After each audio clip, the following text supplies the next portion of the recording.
friends, welcome back to the Game Library, where we give a voice to the voiceless games. My name is Martin, and as ever, I would just like to start the stream off with a single question.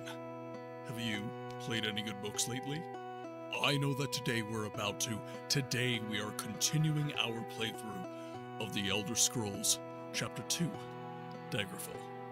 But first, I'd like to just go over some stream news, have a chat with you guys, see how you've been doing all week, and then we can get into the game. Now, one thing, I am going to have to change something, because I just noticed in my settings that I need to change it to this. There we go. So, okay, this is the first change that many of you might notice has been implemented. Banana! Welcome in! Welcome in, my friend. It's been too long. I hope that you've been having an amazing day. And yes, hello Dragon, hello Dev, hello Monty, hello my friends. I hope that all of you have been having a most excellent week. Very excellent week. Okay, so change number one. Change number one. You might notice my sound is just a little bit different. Am I only in left channel? What do you mean, Dev? What do you mean?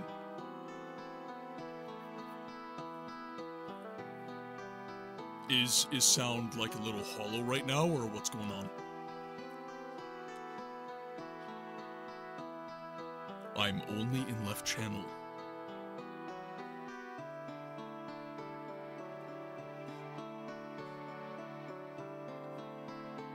So wait, you're only getting sound in left channel? Oh. Well, I wonder why that is.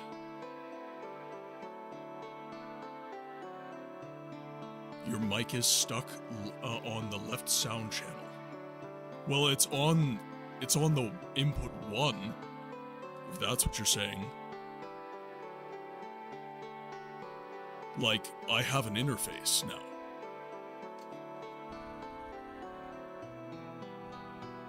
Yeah, it's plugged in all the way. It sounded good in my recordings. Of course it waits until I go live. Awesome. Why not? Okay. 1 second then. Advanced audio properties.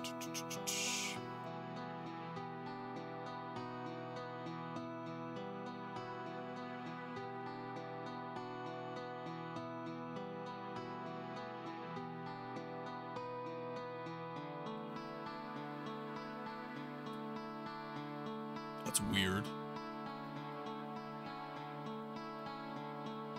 Okay, what is going on?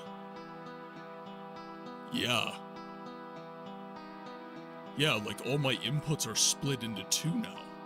It's not just one input. What did OBS change on me?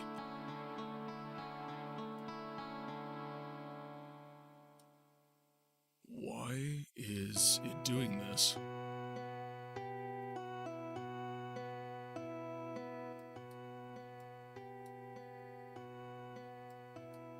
Okay, well, there's a left-right bias. Yeah, well, we have to do it live. There's no fuck it, we have to. I can't just leave it. Okay.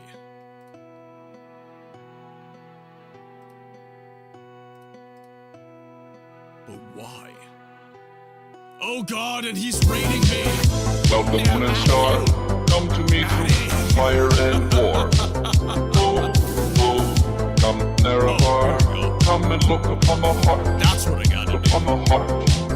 Oh, lay down your weapons. It is not too late for my mercy. Fixed it just in time. Daddy fixed it. Come and look upon the heart. Upon the heart. I'm a god. How can you kill a god? Daddy, I just had to fix some grand and intoxicating innocence. I'm a god. How can you kill a god? Shame on you, sweet Nerevar. I'm a god. I'm a god. Raiders, welcome to the game library. You guys will have to give me a moment because I've been messing with my branding a little bit, and unlike Addy, I've not rehearsed it thoroughly yet. So, Raiders, welcome to the game library. My name is Martin. I'm a trained historian and now a professional voice actor.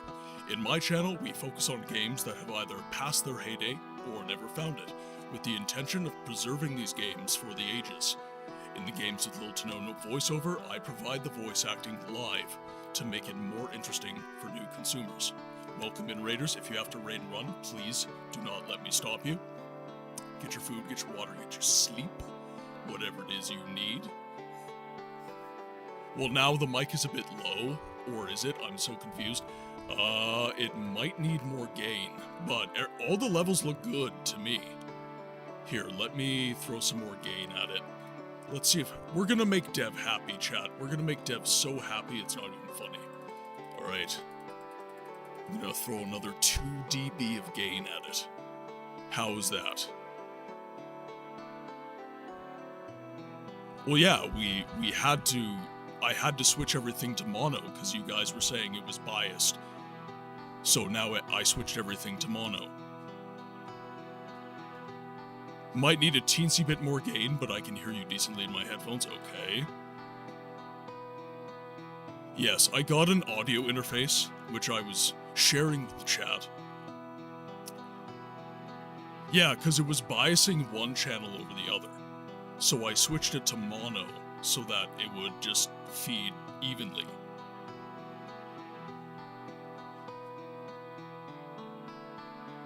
I don't know what to do, chat.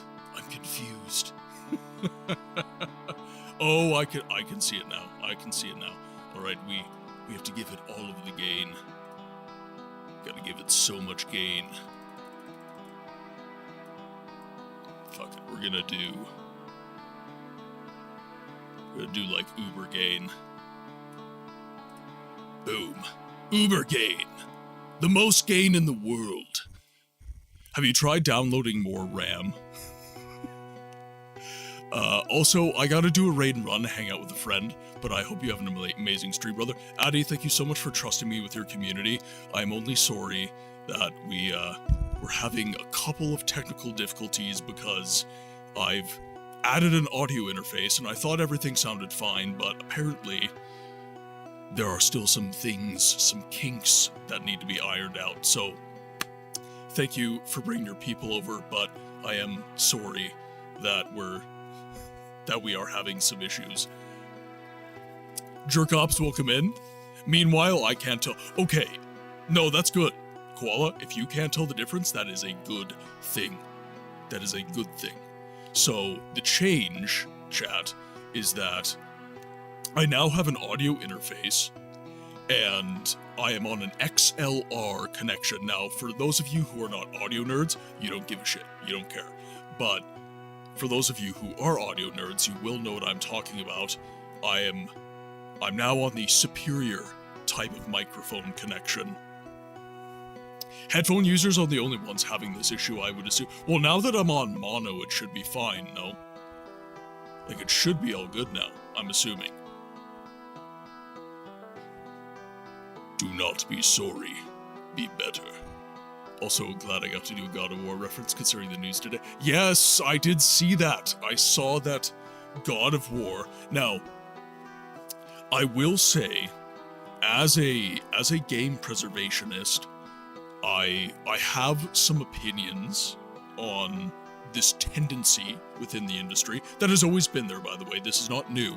This is not a new advent within the games industry. However, I am glad to see the franchise is still getting love. I was kind of worried that they would do something incredibly strange after, like, God of War Ragnarok, doing, like, Egyptian mythology or something like that. Stuff that, well, then again, I didn't think that God of War would lend itself to the Norse pantheon very easily, and it seemed to do okay. Shusher, welcome in! Hope you're having a good day. How is my sound quality? People are being weirded out by the fact that I am now on an interface, and they say I sound weird. Tell me if I sound good. You have good headphones, tell me if I sound good.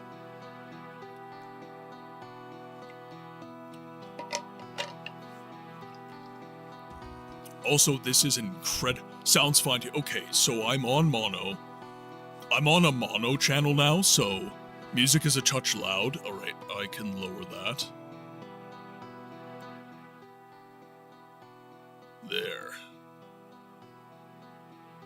There we go. I think the true test is playing a sound alert while you speak. Well, then one of you should play a sound alert while I speak. But not the Dagoth wave, because the Dagoth wave always drowns me out. It's like never not. Alright, fine, just for the only bucks. Alright, there we go. Levels are about the same, I would say. At least, again, everything looks fine on OBS, and when I recorded myself, everything looked and sounded pretty good. And the sound rewards are supposed to duck to this audio source.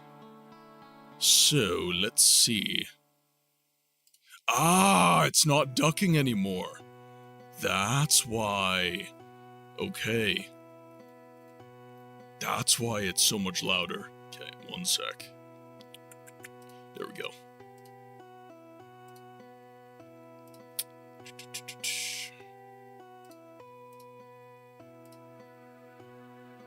Oh, and this doesn't even have ducking compression. Interesting. Alright. Question of the day, I'm spicy today. I don't give an F if anyone hates the game. Well, no, it's not that you don't care. It's that there's an aspect to that. The sound alert drowns you out, okay. Then we will drop that significantly. I just can't turn the gain of the microphone up because now that I'm on XLR connection, the room is very noisy. It's made my microphone so much more sensitive, it's not even funny. Now, the plan eventually is that this microphone is going to go into a booth, which is going to live beside me right here, because I'm now voice acting full-time, as well as my day job in streaming, but we'll get to that later. So this microphone, my Rode NT1, that's going to go live over there, and then I'm going to get a dynamic microphone that's going to be exclusively for the stream. I have a 2-input interface, so I can just switch between the two without issue. But this is still a condenser microphone, and now it's connected via XLR, and it is super sensitive. It is super sensitive. Alright, I am going to give myself a touch more gain. Because I don't know if anybody here streams, but you want to see yourself peek into the red just a little bit while you're speaking. Question of the day, Kingdom Come Deliverance, because the combat is freaking challenging. I love that. It takes place in the real world, and it makes sense that combat would be challenging, and you shouldn't be able to easily wipe out an enemy camp. Yes, also, something that I thought was absolutely hilarious, if, I think it was a Co-Carnage clip, basically, if you do not wash, like if you haven't washed yourself in a while, the NPCs will actually comment on how you stink. They will actually comment on that in that game, which I thought was fucking hysterical. I thought that was so funny. That was the second game, but I thought that was hilarious. It'll ruin your... Exactly. It's so good. It is so good. Okay, so I think you guys can spam sound rewards if you want. I want to see how the levels look. We're doing it live. Everything seemed fine before I started the stream, but now we're having problems, which is very annoying. Nothing can stand up to his testicular torsion. There we go. All right, I'm definitely, at least on OBS, I'm definitely over that now.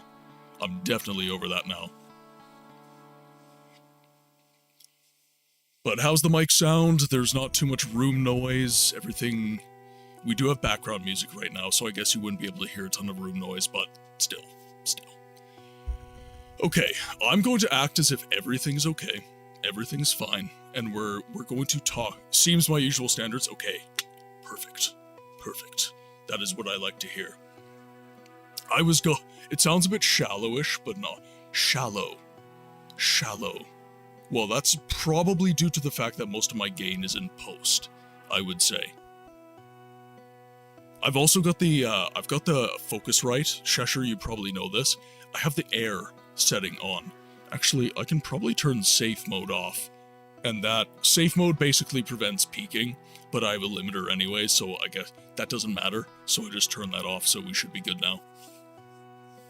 There are aspects of Kingdom Come Deliverance's combat that are a bit questionable, like the Master Strike from 1, where no matter what melee attack you throw towards an enemy, you can just suck your blade magnetically and counter. Kingdom Come Deliverance 2, for the most part, fixed that. Well, and this is where... This might be an unpopular opinion, but I always think that the second in the series is normally better. So, this goes for video games, but it also goes for movies. Like, I would say Empire Strikes Back is superior to A New Hope in almost every way. And actually, I would say it's a superior movie to Return of the Jedi as well.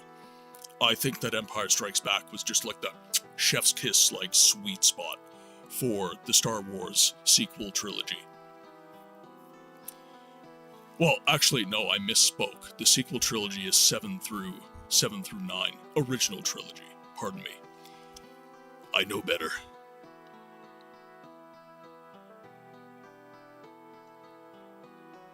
I'd say yeah, plus it's a stream. I think you're fine. Okay. So I guess I went onto stereo for no good reason. OBS probably detected I had an interface and was running stereo. Like, I noticed OBS did change when I plugged the Focusrite in, so that might be why. So I'm running everything in mono right now, and we seem to be okay.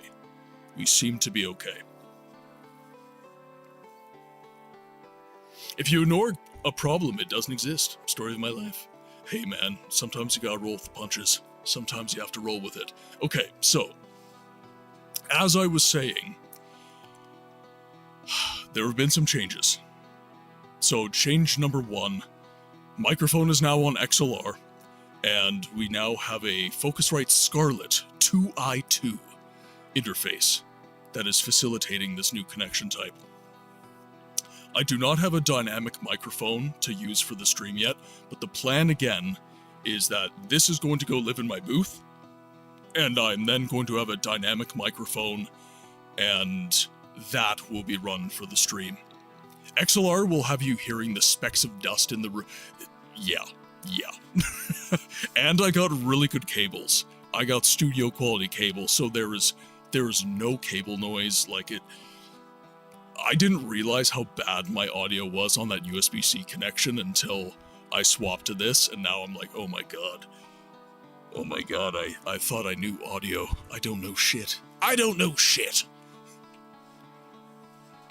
Yeah, I can see what you mean. The first game is what it is, but for the sequel, developers can iterate on what the first game did well, and based on feedback or observing from the outside, look on what the first one didn't do so hot. Yeah, absolutely. USB-C yourself added... Look. This is a hybrid connection microphone. I took advantage of that. I saved my money, and then I got some new toys. Because now I'm voice acting full-time. Unfortunately, I'm not doing character voices like I want to. Character voices is kind of where my passion is, but I am applying for quite a bit of commercial work, and it's been going okay. It's been going pretty good, actually. Joined a lot of voice acting communities. I'm finally on X. I'm probably going to be joining on Blue Sky as well, so I'm just in all sorts of different communities, and I'm talking a lot about voiceover and kind of where to look for work and everything like that, and I'm getting a lot of insights into the industry. Hey, you're doing it more than what half of them can say. Well, and that's the thing, right, is I kind of just sat there and I asked myself, what the hell am I waiting for? because I was kind of waiting for this big project to just hit me in the face, right? And that never happens. That never happens. You have to go get it. You have to go get it. And I would say that to any of you who are apprehensive or waiting to do a little project. Just, as long as you're not going to put yourself in financial hardship, go do it. And for voice acting, I have almost all of the gear. When's the 50 Shades of Grey audiobook? Oh, in the in the voice of Gilbert Gottfried? My inner goddess. Holy fuck, is this wrong? But holy hell, is it erotic? Fuck's sakes. That skit made me so happy when it came out. God, I feel old now. God, that skit came out in like 2013. It's terrible. I'm also going to have to adjust the levels because I don't want you guys hearing me like sip my water and stuff like that. So this is basically full disclaimer that I'm going to be having to play around with my audio quite a bit for the foreseeable future. So now that I am full slurping and all that, I'll just mute myself, okay? I'll just mute myself. So there's been some changes to the stream as a result of the fact that I am investing more time into voiceover. So I want to involve the community with this process. One, because many of you have creative endeavors, and I kind of just want to talk about the process. If you start licking the mic, I'm outie.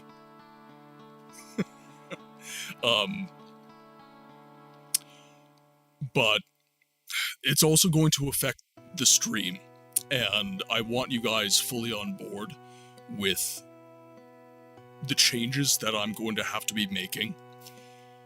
So, my schedule was Monday for Daggerfall, 4 hours, Friday for The Witcher, 6 hours, and then Saturday for Baldur's Gate 1, 6 hours.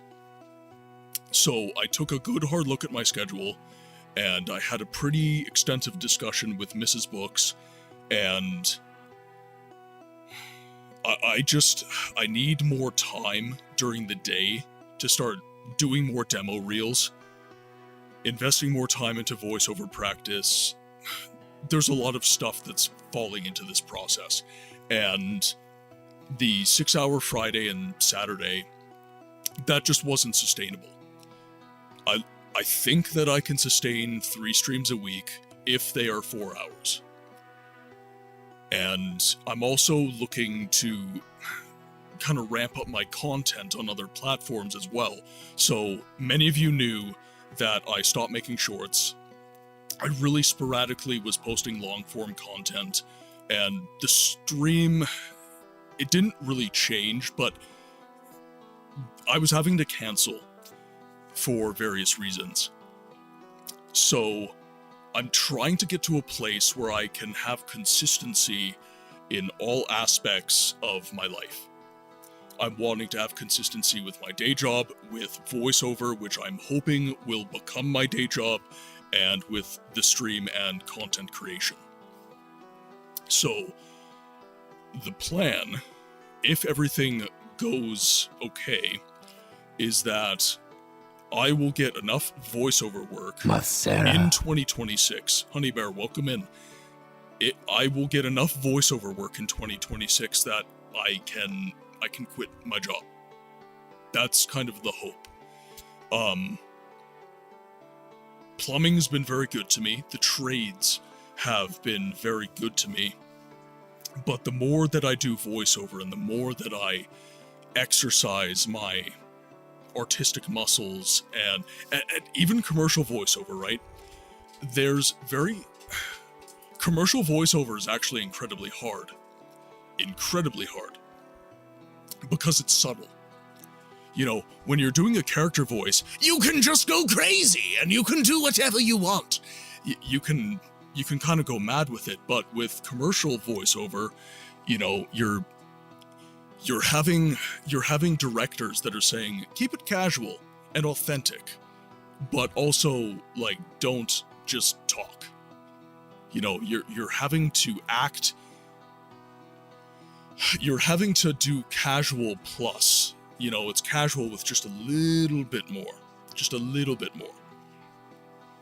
And that has actually been a very interesting challenge for me. I've actually really been enjoying it. Hello. Chat can probably hear you now. Yeah, they can probably hear all that shenanigans. Fingers crossed, but make sure you do have that. Well, no, absolutely. Absolutely. It's feast or famine. Oh my god, was that almost Hamill's Joker? Maybe. I don't know. What was that almost Hamill's Joker? I wasn't trying to make it that, but I could probably, if you press me, I could probably do a semi-convincing Mark Hamill's Joker. Probably not 100% there, but I could probably get pretty close. But no, that was not deliberately, like, doing Joker. Quinn, you were being ridiculous. You're like, give me treats. Full slurping.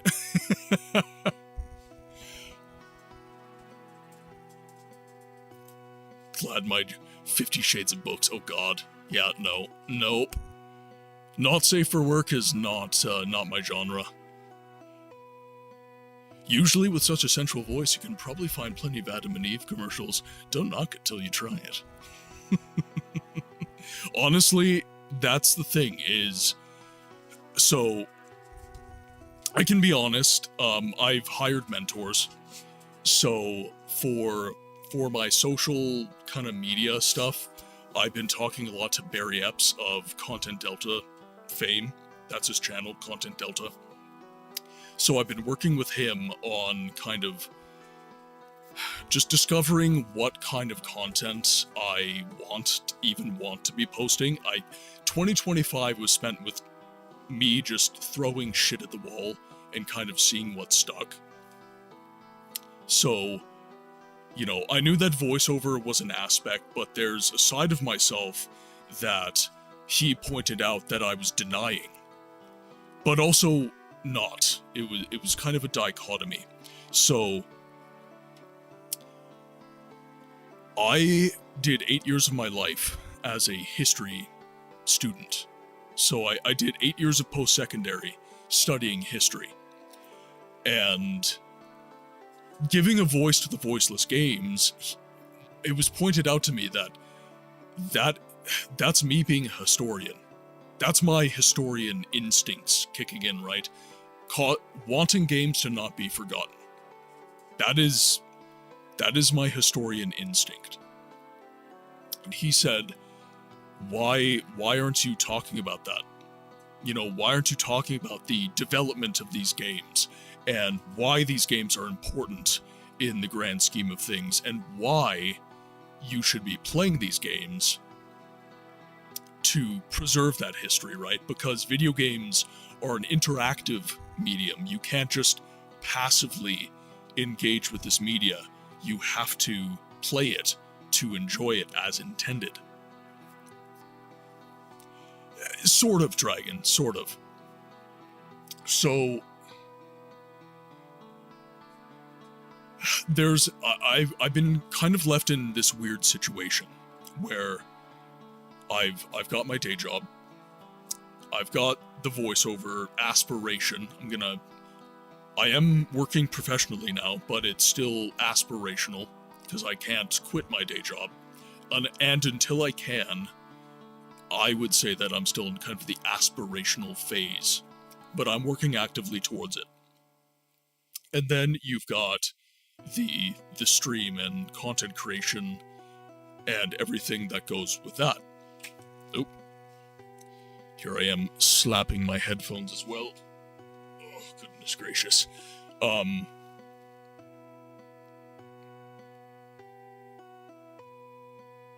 So there's a couple different things, right?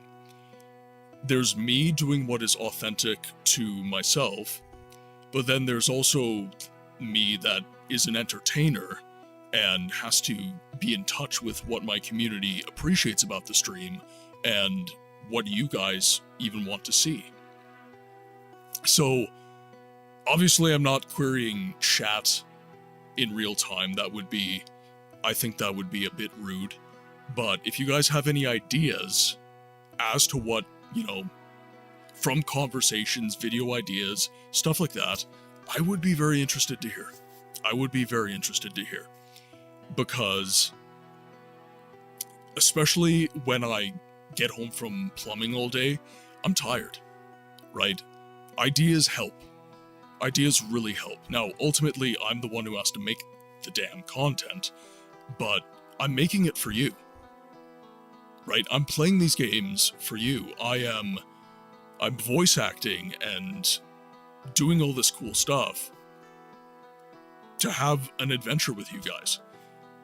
Like, Daggerfall was a game I never predicted myself liking, and it's been one of the most successful games for the stream. And it's a game that I didn't even know I wanted to play. I knew I liked Elder Scrolls. I knew I liked these games. But I had no idea how profoundly I would resonate with this game right here. Now, I love them all for different reasons, but this game in particular surprised me. It surprised me a lot. So, it's all a conversation as far as I'm concerned. It's all a conversation.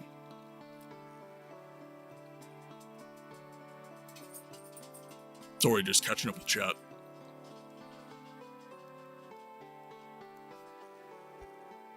Oh, enjoyed the lurk, Honey Bear. Okay, we're all caught up. Okay, so I think I've occupied you enough with my news. Question of the day. What is a game you love for the reason most hate it? Now, I've read a couple of them. Listening without audio, I'm at Bingo After Dark. Also, where's question of the day? Oh, did I not pin it? I thought I did. Here I am being an absolute amateur. Yeah, no, I totally pinned that. Oh, maybe I didn't make it permanent. That's probably my problem. That is probably my problem.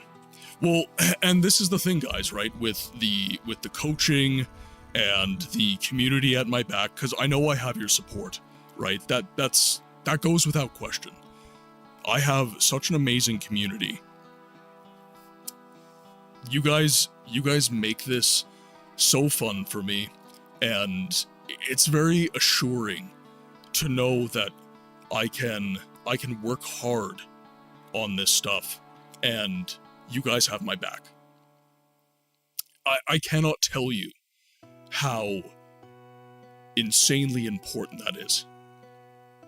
Because if I had to just live a lie to just make the content, I mean, frankly, I wouldn't enjoy it. But because you guys genuinely resonate with the channel and what I do here, and because you guys are so supportive, it's easy for me to just give myself permission to take these big swings and to make these tectonic shifts in not just the stream, but with the YouTube content, with my day job career aspirations as well. ESO, it's not too lore heavy, so it's easy to keep up with and harder to forget detail. Ah, so the reason Dragon hates ESO is the reason Luna loves it.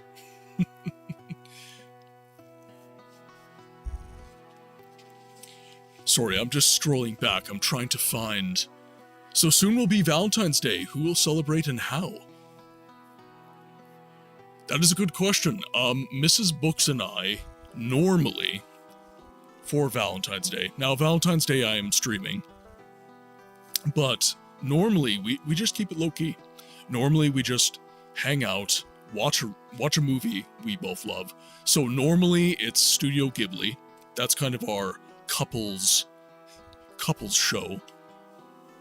So, oh god, what did we watch last year? I think we watched Nausicaa, which is my favorite Studio Ghibli movie. This year, we're probably going to do her favorite, which is Princess Mononoke, or we might... This is not really a romantic movie, but we still haven't brought ourselves to watch Grave of the Fireflies together. We haven't done that yet. I'm scared.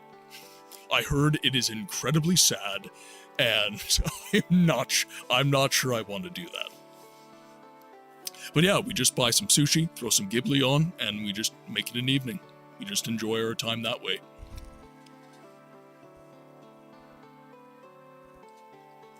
Finding the cheapest... Oh, God. Dragon. Dragon's finding some Werners. That's better than getting drunk. Masera. I've watched Grave to the Fireflies before. It's about the Yeah, well, I know what it's about. I'm frightened, though. I'm scared to watch it.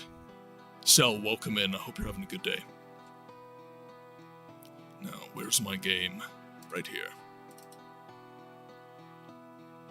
Alright, we'll see how everything sounds with the game in the background. Alright, here we go.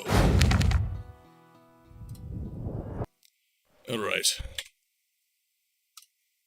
Let's get queued up.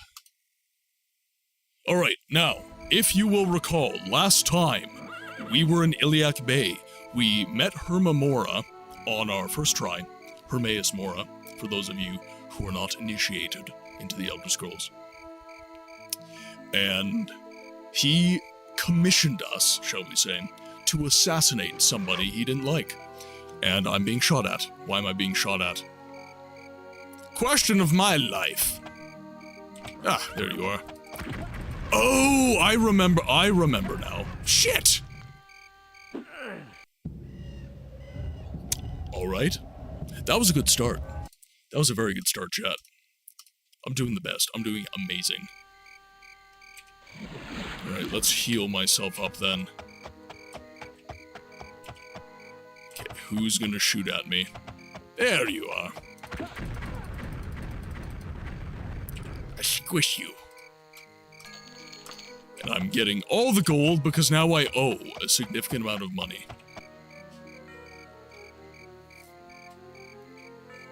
Saivars is in his hero arc with the orcs, and he currently has his tentacle porn side. Good old Hermaeus Mora. Now, for those of you who don't know the roleplay of Saivars II, he is a mage, and he is basically a knowledge seeker. He has spent his entire life in the wizarding towers all over Tamriel, acquiring knowledge. That is his aim in life. And the only reason... There's so many enemies. Why I hate you so much? Oh, I don't just have to use fire. Ah, so as long as it's AoE, it works. God, he was strong. I dislike that. You're not allowed. Okay, so am I just gonna get, like, shit stomped until I talk to Hermaeus Mora again? Like, what's going on here? Okay, Giant Bat is dead. There we go. Gates should be open now. So the reason we have associated ourselves with Hermaeus Mora is because he is the Deadric Lord that is most oft associated with knowledge. In fact, I believe that's his entire reason for existing. I forget precisely what he is the Deadric Lord of, but I know that knowledge seeking is a part of his raison d'etre. Now...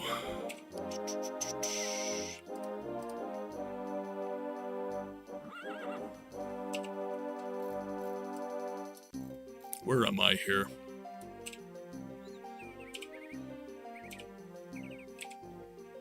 Merhope Hall.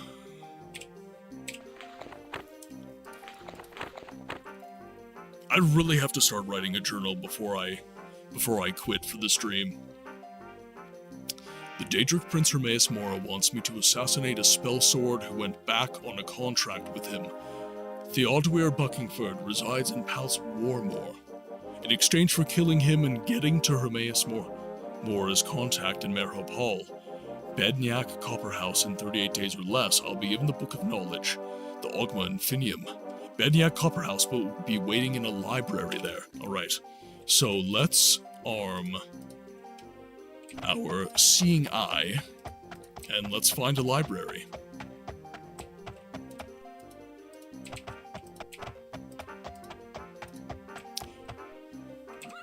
Well, and that's why I thought that Hermaeus Mora would be a very, very good side quest for Syvaris, because Syvaris has a very similar purpose in his RP.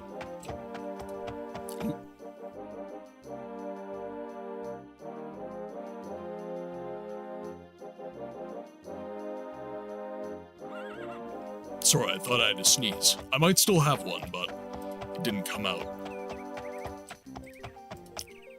Okay, so the Queen's Sword. So, question for you guys as I play. First of all, let me know how the audio is.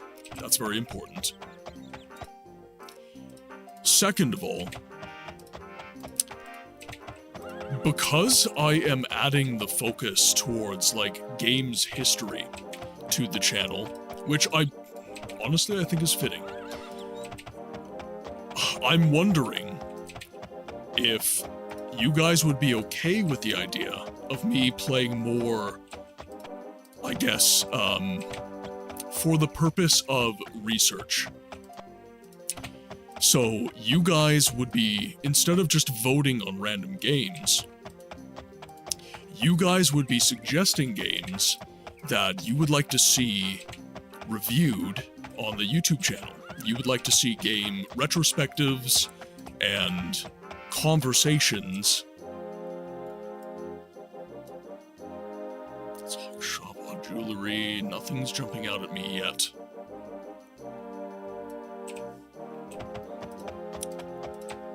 Like, Dev the other day mentioned advocating for Ultima Underworld on the channel. So that would be a situation of, like, yes, I'm streaming it, but I'm not streaming it necessarily passively. I'm streaming it for, well, to educate myself, to learn what the game is, and to create my opinions on the game. Okay, so that's a bookseller. I like that. I like that. That's probably the building. Oh, the King's Book Center. Okay. So we have a couple libraries in here. And as such... So, basically what I'm saying, guys, is that the purpose of the channel would no longer to be necessarily just to preserve obscure games. It would be to preserve all games. So I would basically become like your game preservation corner, I guess is what I'm saying. So it doesn't necessarily, I'm definitely going to be playing the obscure games, but it doesn't necessarily have to be strictly the obscure games. Eternal! Could I please get a shout out for my good friend, the Eternal Arcade? My friend, how are you doing today?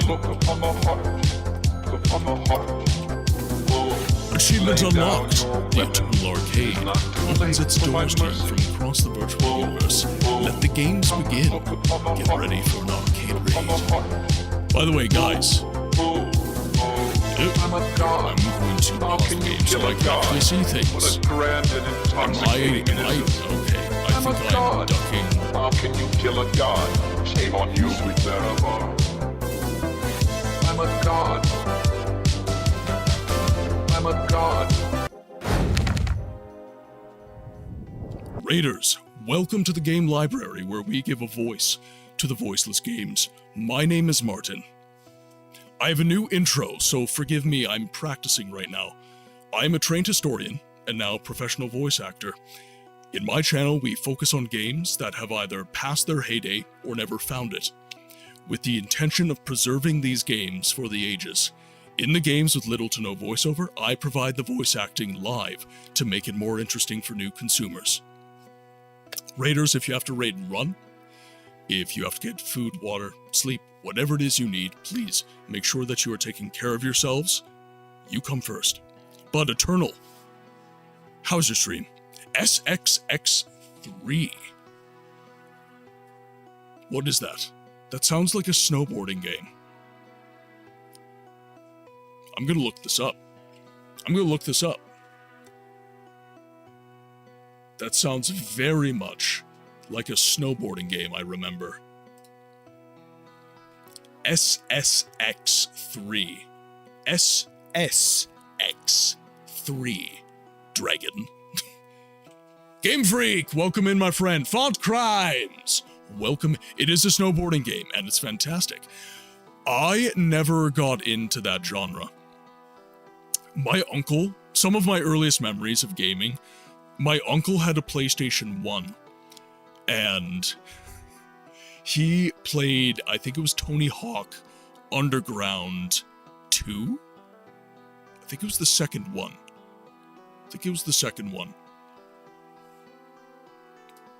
And I tried to play it, and maybe I can get myself into the genre, but the closest I've ever gotten is like car racing games. I sucked so bad at Tony Hawk's Underground that I literally threw the controller. I just couldn't do it.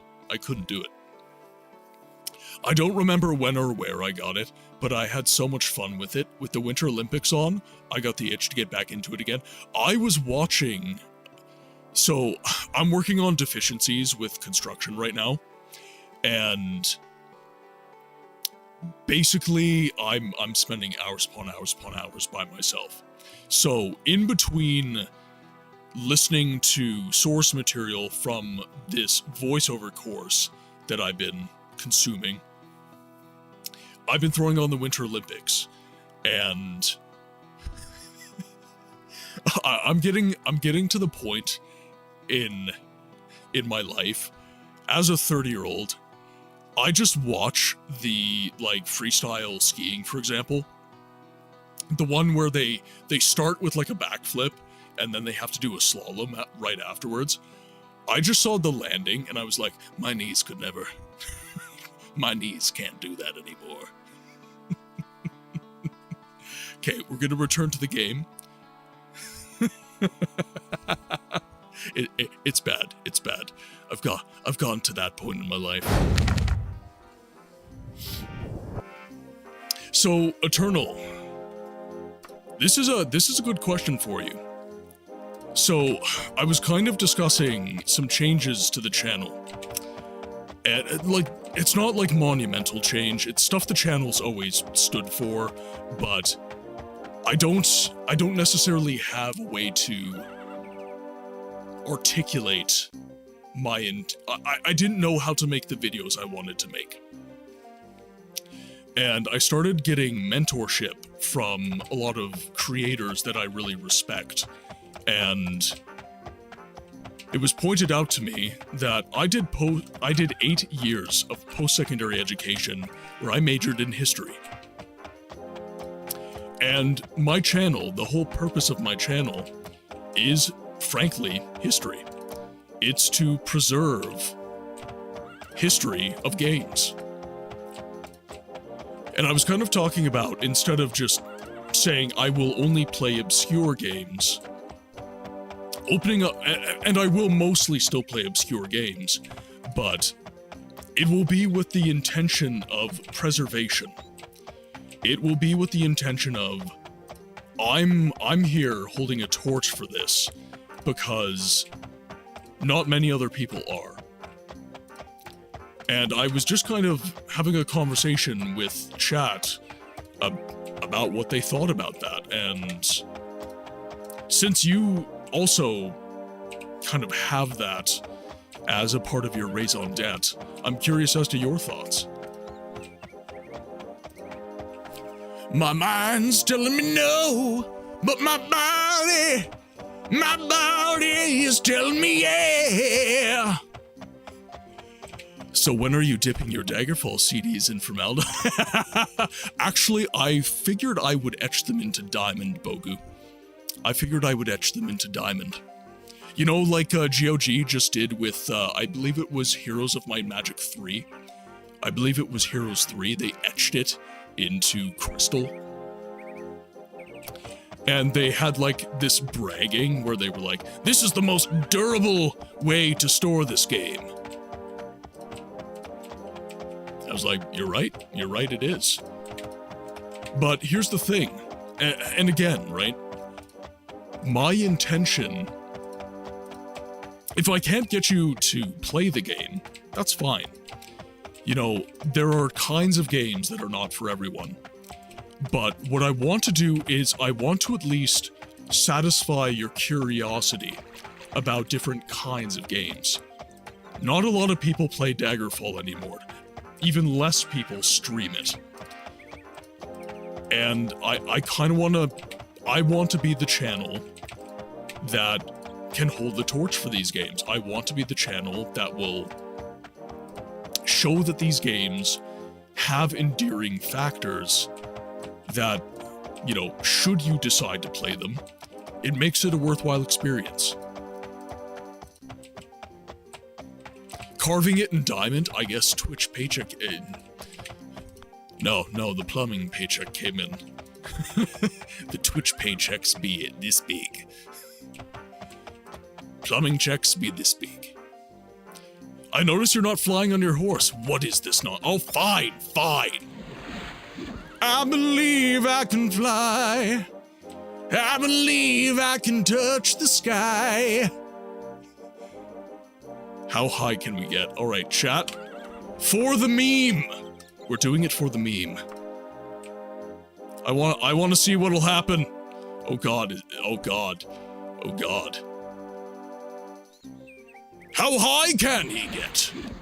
Question of my life. Holy.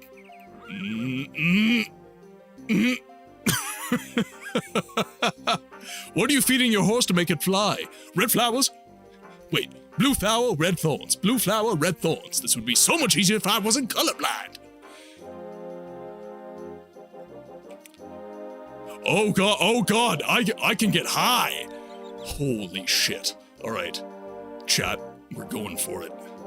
How high can books get? How high will Daggerfall allow you to go? This is riveting stuff, chat. Keep going, take aerial screenshots. Oh yeah, it's being preserved for all time. Yam Bam has been eating plenty of Red Bull. It gives you wings. Holy fuck! Oh, hi.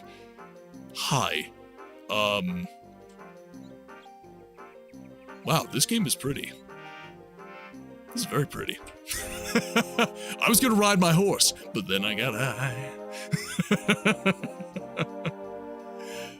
What have you? It's so pretty. Daggerfall Unity is gorgeous. It's absolutely gorgeous.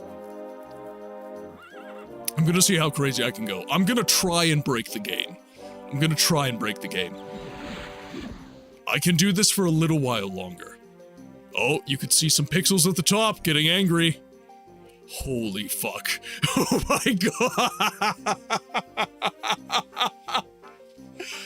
I had no idea you could get quite this high.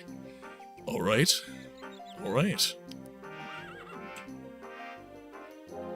Did you put World of Daggerfall mod? I did. I totally agree. This is history. This is preservation. This can be considered educational, showing viewers what has influenced the industry through the years, while also providing us old buggers that nostalgia trip that we cling to for happy times. I was distracted by the horse flying all right. It's beautiful. This is butthole cleaning. Especially, I'm afraid of heights, chat. If this was IRL, and honestly, sometimes that's,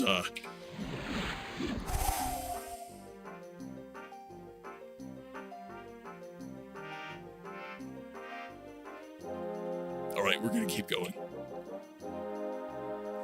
Ah, if only you were in a mountain region or a high desert. Just avoid flying horses IRL. Easy. Pegasus. Not even once. Yeah, I guess if I was like in the wait, where is this? Yeah, Rothgarian Mountains. I must go to bed now. I'm so tired. Have a wonderful stream, friend. Please don't fall. Oh, I'm gonna fall. I'm gonna fall, because I want to see what it looks like. I will warn chat to close their eyes first. Oh, I'm not gonna imagine a Game Freak. We're doing it. We're gonna fall. We're gonna fall. I'm going to go as high as I can, and then we're going to fall.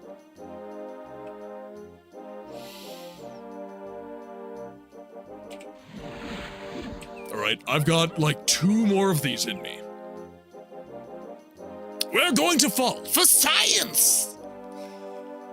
Let's do it. Do it for the meme. Now, chat, here's a question, and this is educational content. What is the highest recorded fall in Daggerfall history? Question of the day. New question of the day. Holy fuck, okay. Good God. The music is so happy. I'm going to die. Oh, yes, I will. I think this might be it.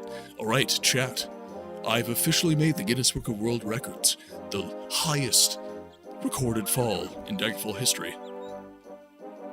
Base Jumping Books Edition, exactly. Alright, that's it, chat. I got nothing left. I got nothing left. I do not have the spell points. Also, fun fact, I love how they call it spell points and not magicka in this game. Alright, next one, we are going to die. You're gonna put that record up on the fridge where everyone can see it, once I figure out exactly how many pixels high I am. Alright, we are running ads. Rest assured, everybody. We are not going to allow the rest of chat to miss this.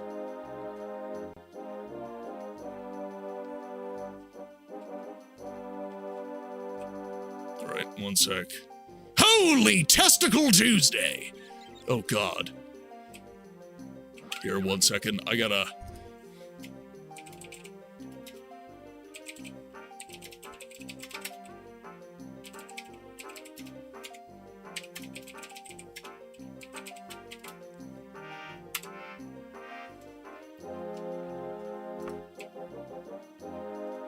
We have a little bit of mileage left.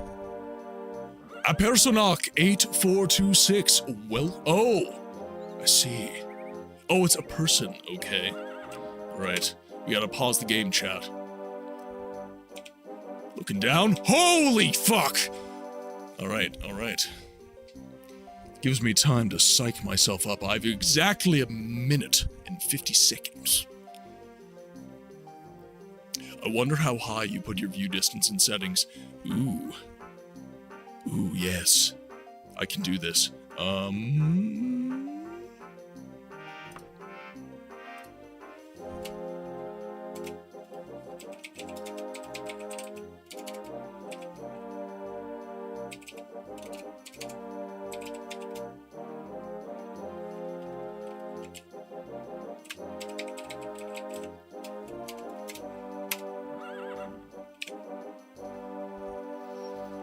Okay, now I believe I have to exit the, or... Wait, no, I can do this. Effect settings. Aspect ratio correction off.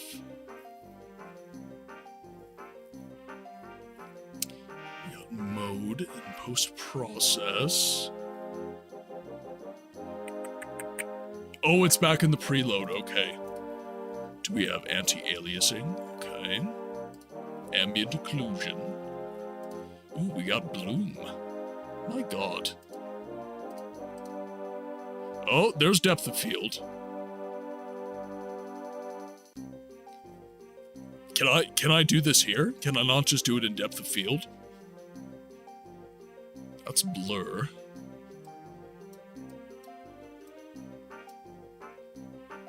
Can I not just do it here? Vignette? Darken towards the edge of the screen. Okay, no, I don't want to do that.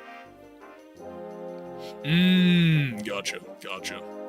Alright, fine. Fine. Welcome back from ads, everyone. We're opening up the game again.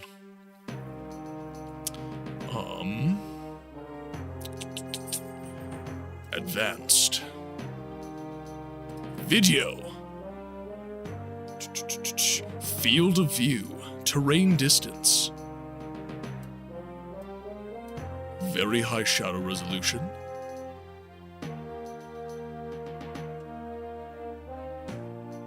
Aperture. I want fantastic quality.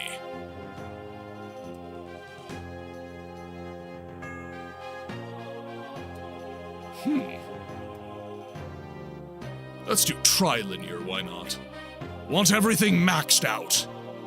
Give me maximum detail. So Dev, is this the one you were talking about? Or is it under enhancements? Item-based player torch, alternate random enemy selection, maximum loiter time. We're gonna up that to max. I didn't know that was a thing. Accessibility. Interface. It's tooltips, buff icon layout. We'll keep that classic.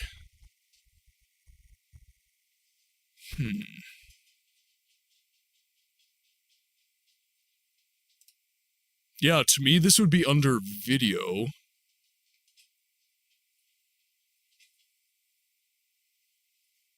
Yeah, terrain distance is max. Should have an override separate setting, though. Okay.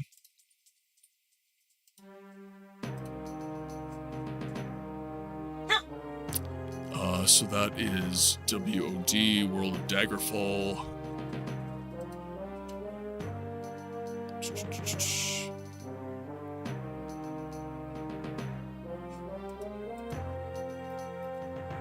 Okay, these are all on. Oh, okay. That stinks. Alright, we're playing Falling for Science! Chat, are we ready? If you have a problem with shit like this happening...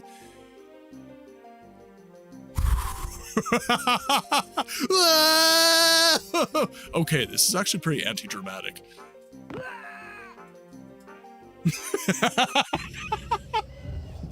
Of course Liz has an emote for that. Why wouldn't you? Why wouldn't you? It was actually pretty accurate. It just went a little bit faster, and then... For science, chat. For science. Alright. Shit has been made beautiful. Alright, now where do we go? Thank you for indulging our Hey, I was indulging my curiosity as well. Cyvarus promptly became a centaur that day when he fused with Yambam's body.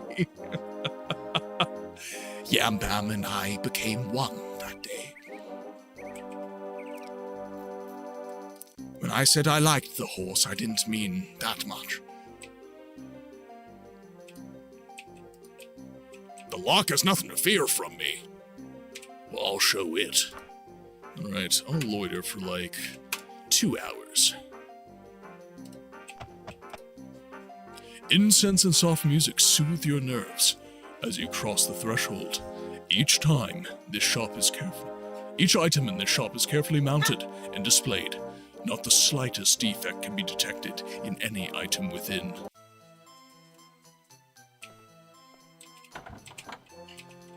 Okay, so I am looking for... Bednyak Copperhouse. Which you are not.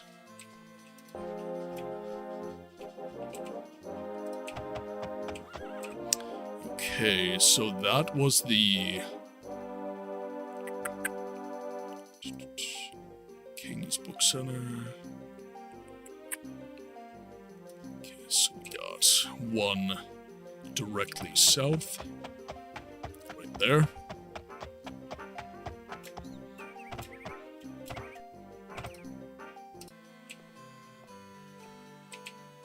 Nope.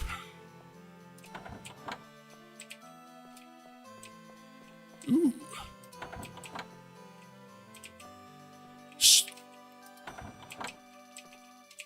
Bro has a library. Very nice, my dude. Very nice indeed.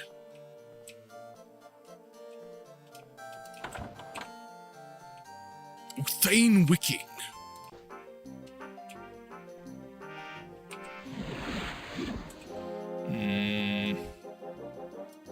Larkon! Good any book games lately? I just had a seizure, thanks to you. Larkon, welcome in. I hope you're having a good day, friend. What have you been up to all week? Question for everyone. What have you been up to all week? I talked to you about all of my projects and all of my aspirations and all the fancy shit I'm doing. What the hell are you doing? What are you all up to this week? What cool projects? What work? Complain about work to me, chat. What has work been doing to you lately? Vintage? That's a vintage? Vintage. Streaming, attempting to write? Kind of, sorta. What are you writing? Knights of the Rose. Just imagine how we can ride Guar with levitation, not Pegasus, but no worse than a Cliff Rider. Cliff Riders, not even once. Ooh, we have one shop. Gym, gaming, a bit of doodling. What you gaming?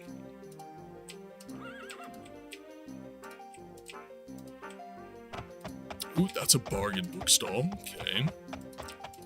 It didn't say what library. I got to see the Heart of Lorcan up close and personal, so that was pretty cool. Ooh. What did you think of the end game? What did you think of the end of the main game, Liz? So, just for the record, Liz, Morrowind is my favorite Elder Scrolls game. I just, last year, did my first full playthrough of the Odd Library. Okay. Something tells me he's gonna be in here.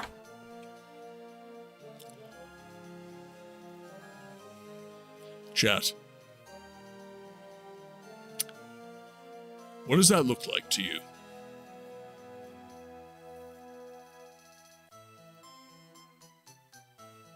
Because to me,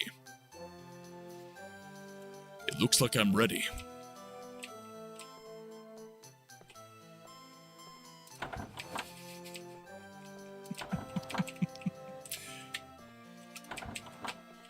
God, have none of you watched SpongeBob SquarePants? Good lord. SpongeBob SquarePants, chat. Come on! I quit. I quit, you're all hopeless.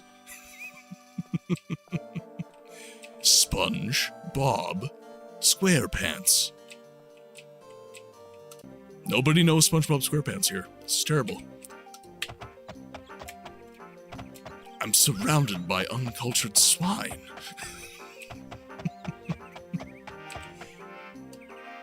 It's okay, I didn't like it that much anyways. I'll forgive you.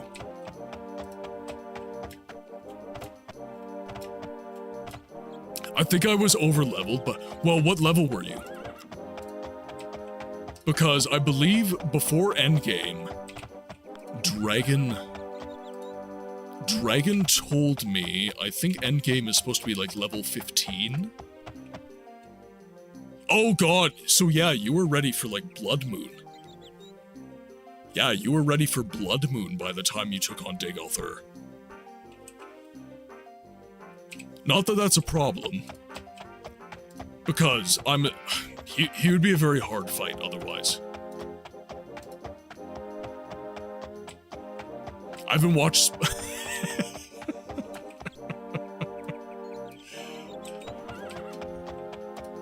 Leave it to Dragon to always insert an expletive.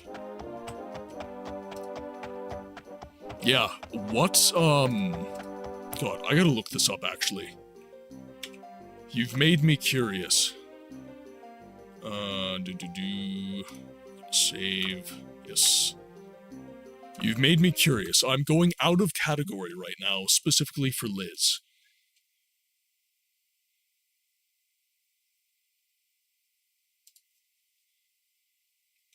I haven't opened this in a while.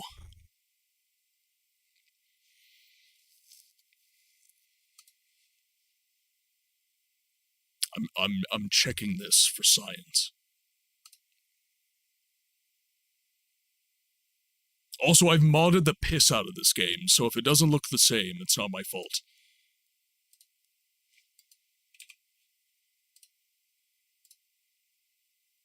Okay, where is my other character? There it is. So this is after I slew Gaynor. This is after I took Gaynor down. Yeah, so you out-leveled me. I did all of Blood Moon at this.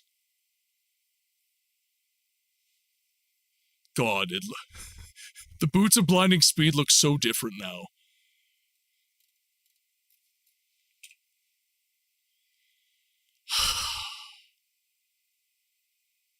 I'm just gonna sit here for a moment, Chad. I missed you, Morrowind. I missed you so much.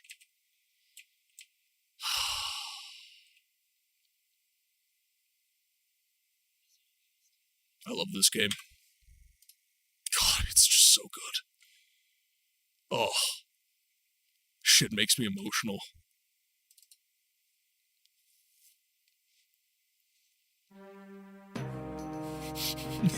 It's not your fault you modded it.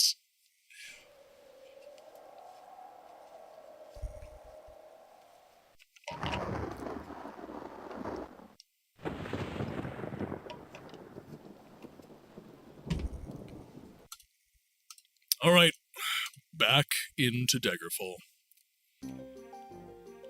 Alright, now, I think that we've explored all the major buildings in the city here. So we've got... So we went to the Odd Library. He's not there. We went to the King's Book Center and Theodovall's Bookseller. He's not there.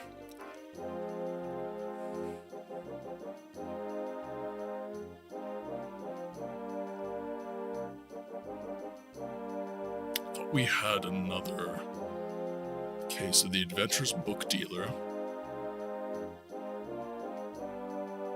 And we've got Bargain Bookstall. Let's read the quest again.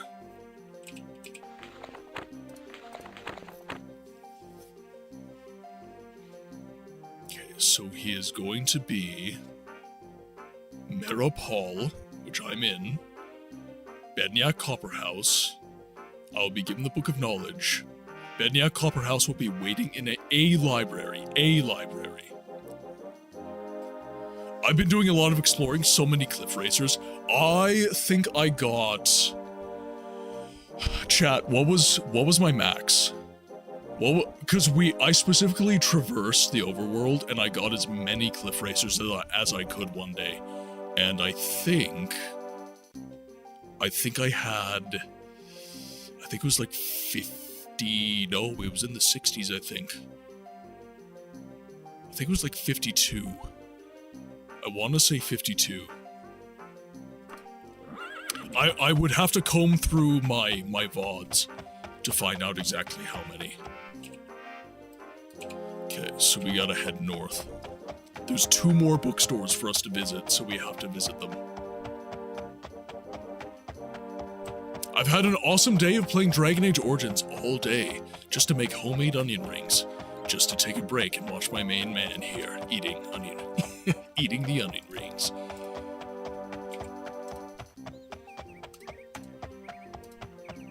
What's the recipe?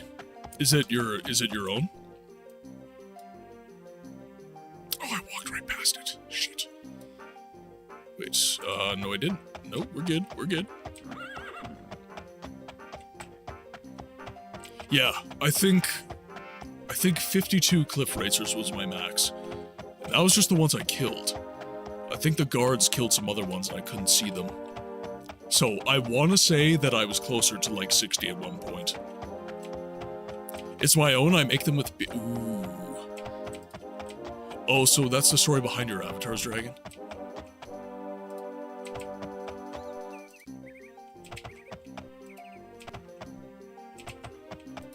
Oh, you're talking about his profile picture. Okay, so there's the bargain bookseller. There we go.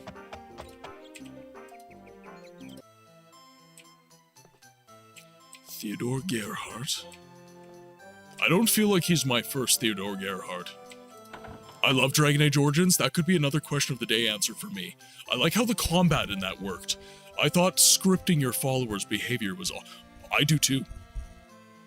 This whole idea that every game has to have this incredibly engaged, kind of input-heavy type of combat, I don't agree with. I do not agree with it.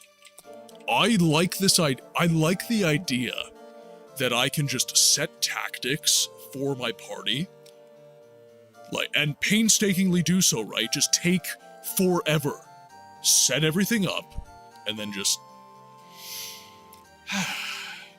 enjoy the show. I wish more games did that.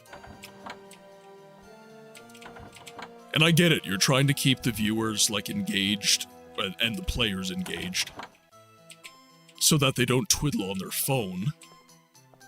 But at the same time,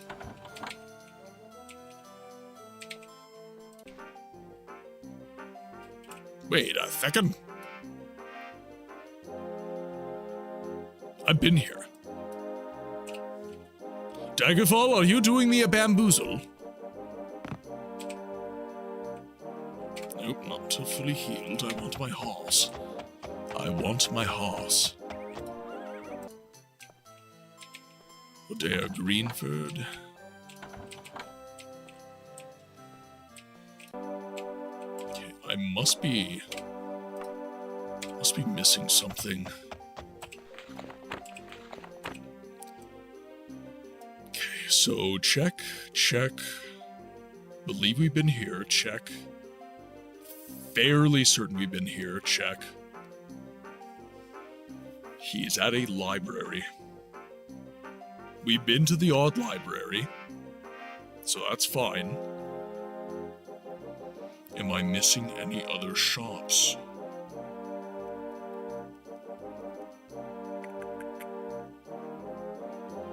There's an equipment store.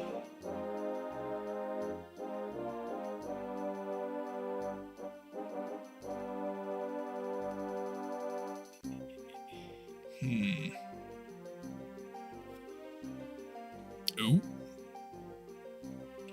That will be an inn, but sure. Let's discover it.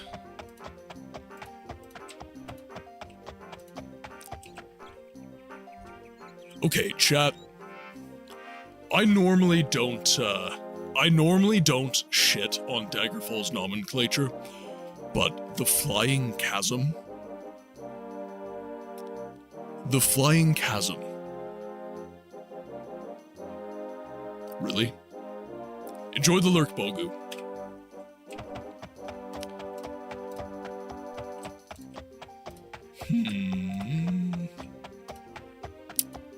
Maybe I didn't go here.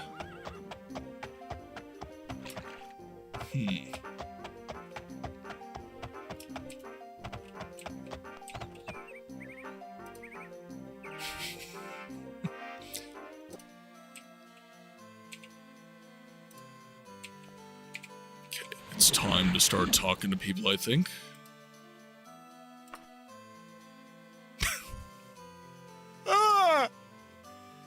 Who are you? Can you tell me libraries, please? How are you, Gondaister Yomsley? I need to find the old library. A warm hello to you, good Syvaris. The King's Seminary.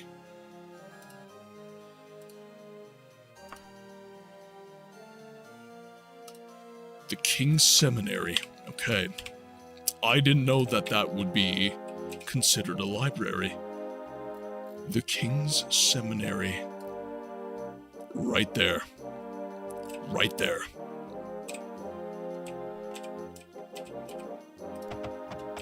Yam bam, away! Chasm, a marked interruption of continuity, i.e. a dragon break. Warp in the west. A black hole, if you will. I don't want to be buried in the King's Seminary. You have no choice.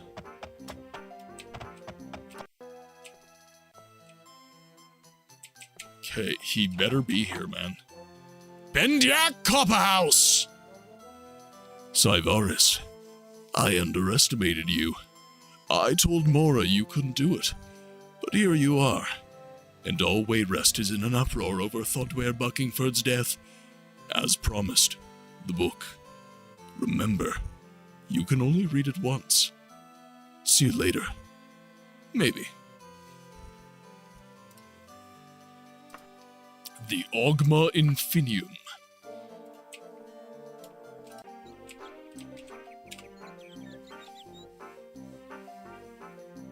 The only patrons are allowed are sugar gliders and people in wingsuits.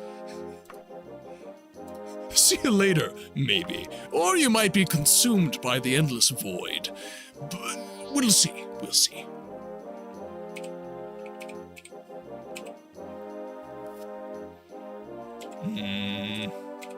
Okay. But does the void stare back? Well, seeing as how I met Hermaeus Mora, yes, the void fucking stares back. It stares back. The Ogma Infinium. Right.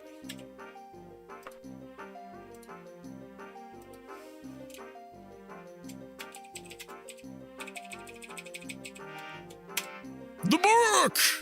Right. Do you dare read the Book of Secrets? Oh, I dare. I dare.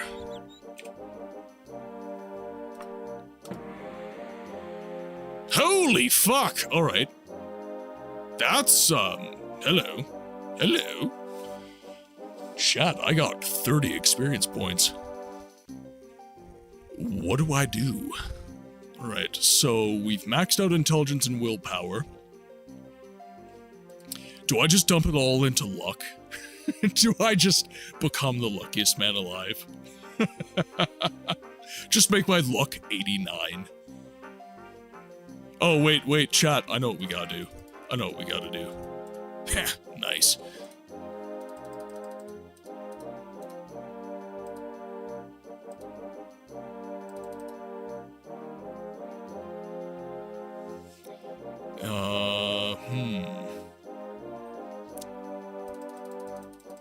Gonna dump, yeah. Okay, I'll dump a bunch into speed. Personality wouldn't be a bad one.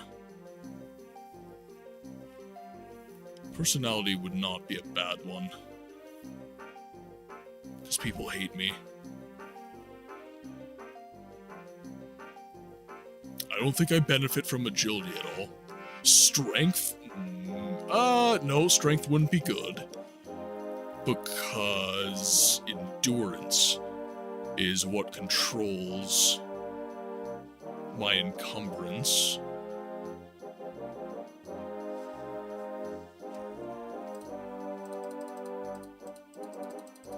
Yeah, I was at 59. Alright. I will take Dev's advice. Hermamor is definitely the Deadric Prince for you. Covet all of the knowledge. Yes. Give it to me. Yeah, honestly, I think I'm pretty happy with that. Just dump it all into speed. Move much faster, probably. A little bit of endurance would be nice, though.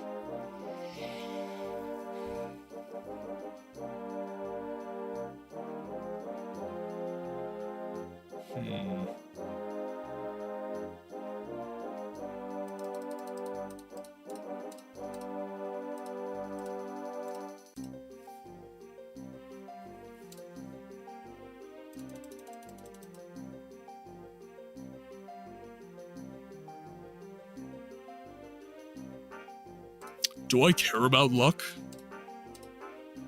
Do I really care about luck?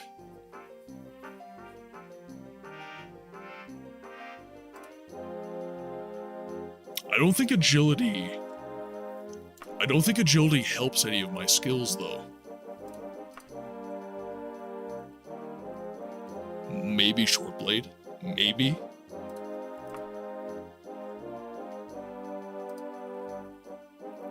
I don't think there's any synergies with any of my magics, though.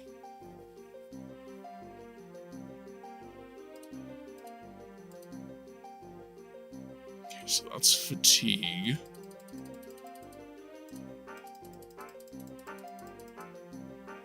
So that does fatigue and encumbrance. Ah, okay. So this is fatigue and encumbrance, which would be nice.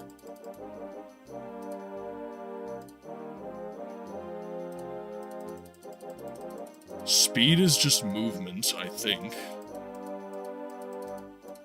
Yeah, like speed up to 60, I don't think is a shitty idea.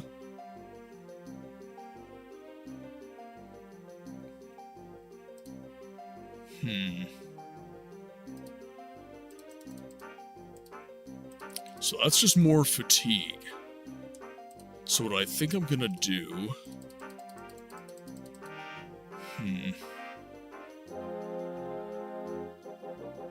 Yeah, I'm not versed at all, Day Hiker, so your education is probably better than mine. But if I'm using just regular RPG logic, speed, like, moving faster is always a good thing, so speed's good. My majory stats are maxed, so I'm good there.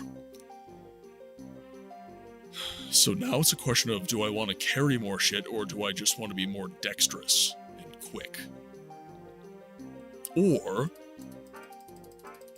to serve the roleplay, do I want to stay a little bit more physically feeble and go into, like, more, like, luck and that kind of thing? Okay, so speed would be good, merely for the fact that it'll make me more effective, and then I'll do agility. Just for the extra chance to dodge. I think that'll be good. Yeah, I think that's good.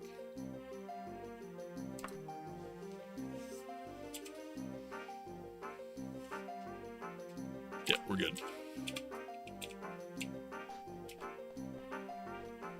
How feeble can you be after this much traveling in combat? Adventuring changes me. That's true. That is true. We are not as weak as we once were. Then again, I was using the Fireball Scum Mage build, so... was I ever really weak?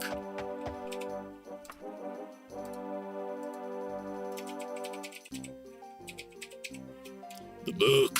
Aftermath. The Aftermath.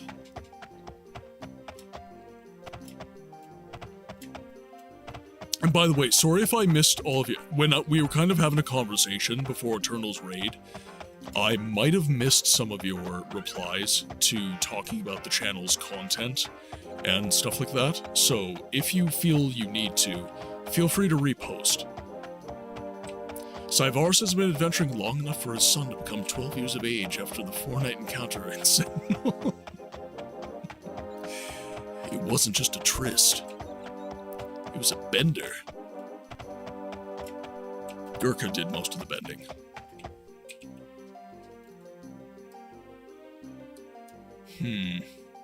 Right, now where do we want to go?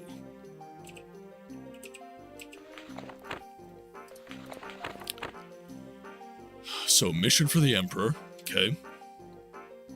Minisra, Queen Mother of Gothrind, has asked me to investigate why a letter from the Emperor addressed to her ended up in the hands of Queen Abuki. The Emperor's messenger, Edward Gersten, can only be reached through Ysain Yomsley, the King's Hedgehog, good lord, pub. Both are members of the Knights of the Dragon. Okay, we did that. Ministra's signet ring brought the trust of Ysain Yomsley. She told me that Edward Garston would be in Sharton at the palace in 32 days' time. I believe I spoke to him. I want to say that I spoke to him.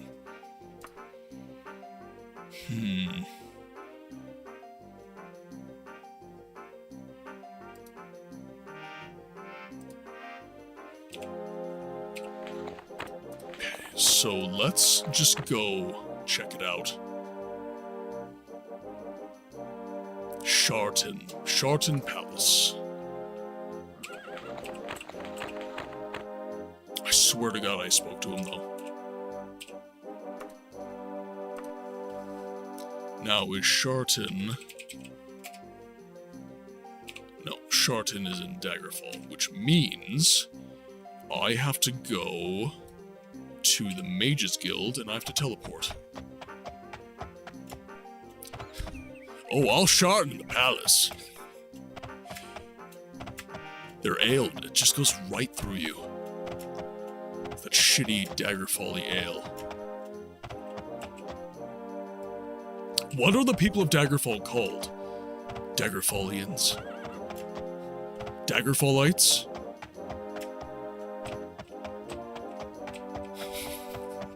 It's actually a good question.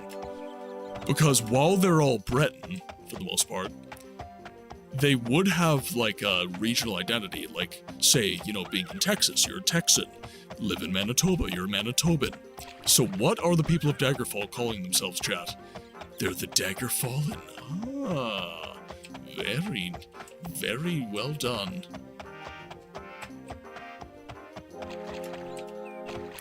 That sounds so like something I would have said during the time in my life where My Chemical Romance was my favorite band.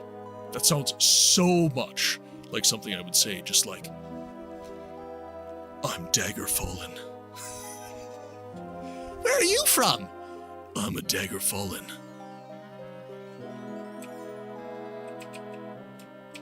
Alright, let's teleport. Daggerfall isn't really a continent, though. It's either High Rock or Hammerfell, depending on which side. Right, but that's what I'm saying. You have High Rock, or Hammerfall, or Hammerfall, or Fell. But you have the regions, right? So, the people who live in Sentinel, that's a regional identity. The people who live in Daggerfall, regional identity, within Iliac Bay. Or do they just call themselves all Iliacs? Teleportation! Right. Find Sharton. I'm sure they have a Mages Guild. I would like to travel to Sharton. Thank you. I moved with great speed. Benefits of magery. And there's the palace. This is a concept that Bethesda abandoned very quickly with the whole regional thing. It's confusing. It is confusing, which is why it's confusing to live on planet Earth. Alright, now... here we go. Let's do some math, chat. So we have, on the 21st of Sun's Dawn,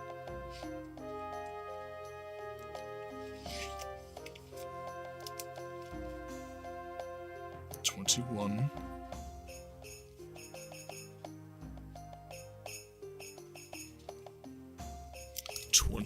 Sun's Dawn. And then I'm going to pull up a very helpful map.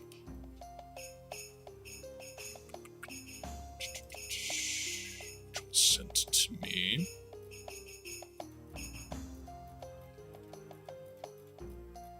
I shouldn't say map, I should say table. It is a calendar. There we go. Okay, so we got Sun's Dawn. So we were the 21st of Sun's Dawn. 32 days from the 31st of Sun's Dawn, and Sun's Dawn is a 28-day month. So that would mean...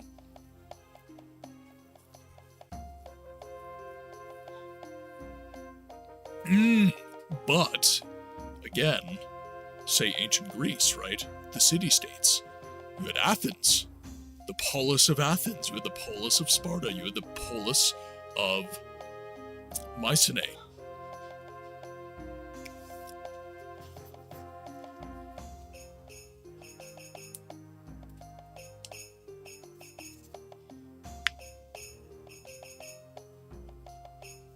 And even, I mean, I lived in the States for many years, and they would even... Killing Joke, welcome in! What is up, buddy? Not too much. I'm playing some Daggerfall, obviously. And, I was just going over this with chat. I'm officially, like, going full-time into voice acting. So the mic is now XLR. I have an interface. I'm gonna get a new mic for stream, and this Rode NT1, that's gonna live in my booth that I'm building beside me here. And I had to move, I didn't show chat this, but I had to move all of this. So this is actually my CRT right here. So now, and this is actually nice for me, because my CRT used to sit over here where my booth is gonna go. But having it here now, I can just turn my chair around and I can just play my games on my CRT behind me. Whereas before, I had to kind of like move my chair I couldn't just swivel it, I had to actually like move it over. But now I can just 180 and I'm playing my CRT.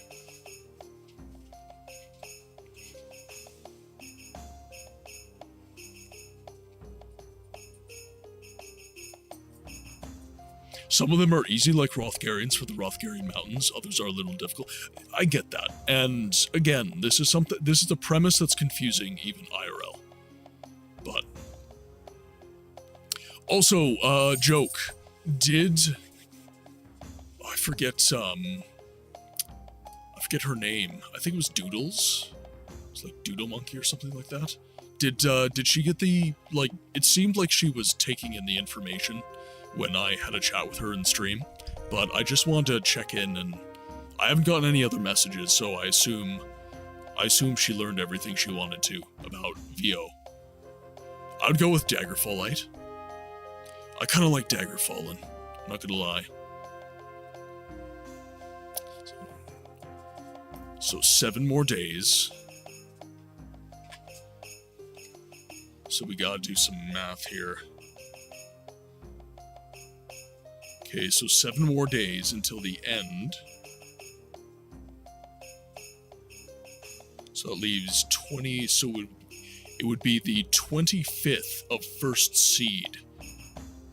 I need to wait until the 25th of First Seed. Okay. So that is, holy fuck. That's a long wait. Or something weird like the Dagger Fobs. I am the Dagger Fobs. Well, and, joke, I've got a VA mentor now, so I'm learning a lot more. And now that I'm working, like I'm actually working in VO now, I'm learning a lot. So, this is something that a lot of people don't understand about working actors.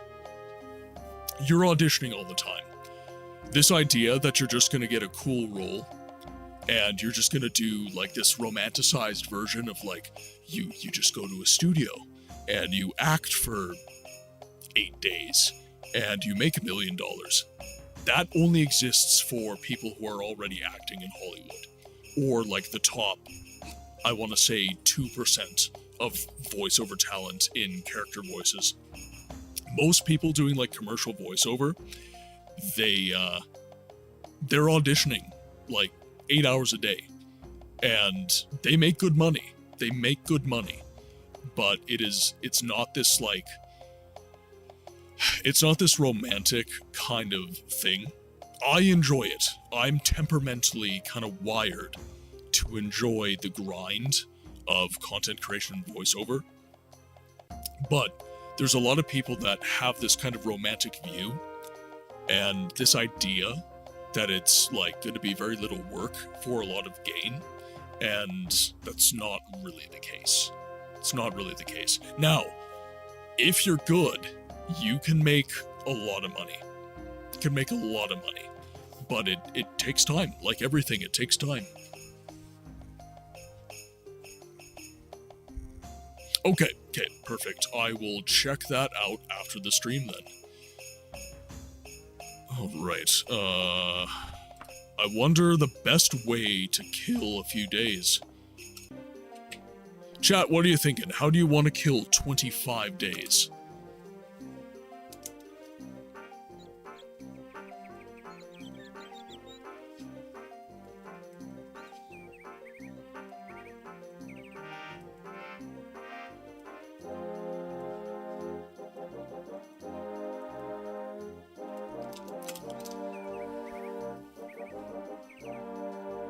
Dragon, you know better.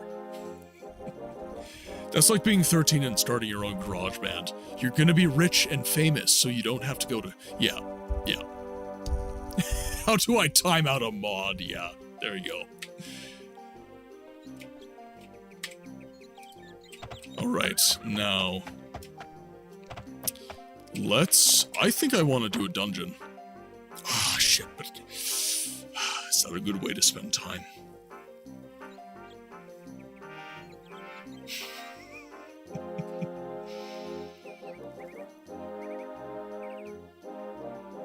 Let's go to the Mages Guild.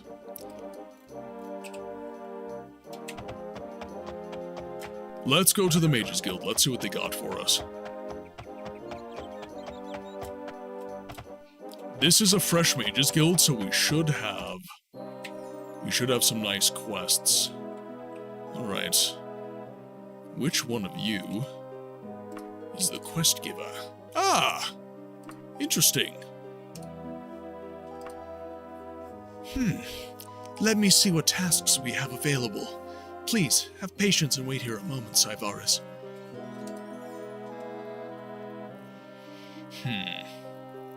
I normally enjoy mummy wrappings.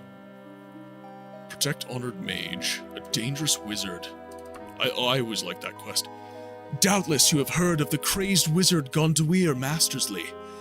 Given the enormous power he has at his command, King Gothrend. King Gothrend. Not just King Gothrend, he's the King Gothrend.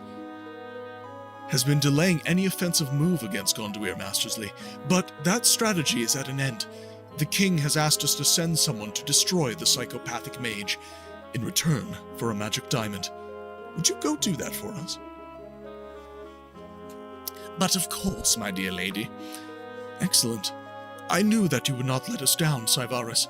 Now then, Gonduir Mastersley will be in his laboratory, the Tristiric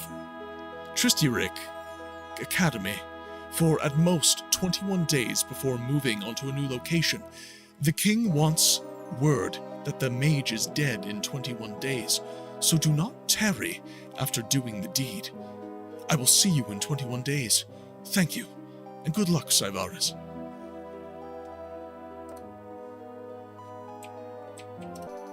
Alright, now let's see what day it is. Ooh, this might work out, chat. This might work out, because it needs to be the 25th of First Seed. And I have 21 days to do that other quest. So, let's go to the unfortunate goblin, which is Dragon's place of patronage. And we will sleep for the night, and then meet that guy for the main quest. Right, now, I think that Gundasta Bucking.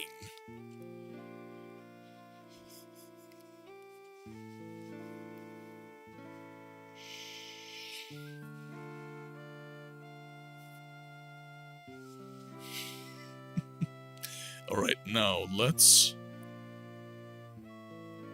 So, Books, did you play the Chewies of Life Middle Ages? I think it's an interesting game. The Chewies of Life Middle Ages.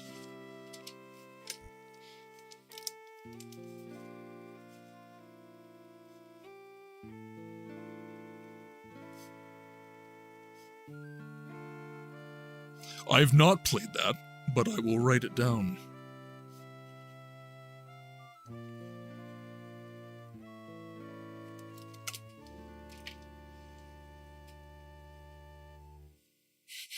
That's the 4. Yeah. Let's get a room. We'll take it. All right, now we'll need to rest. Let's take a look at the clock here. It is 1:50, so if we can rest for 24 hours, I think that'll be good. A whole 24 hours.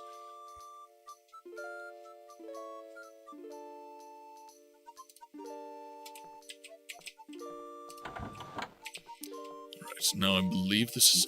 there we go. Okay. There's the palace. Okay, so we'll hop into the palace. We'll talk to the messenger.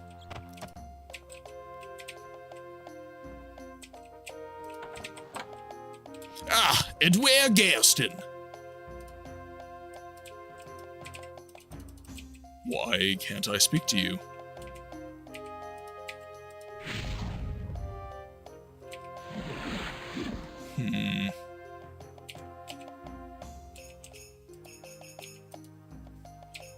Why can't I speak to him?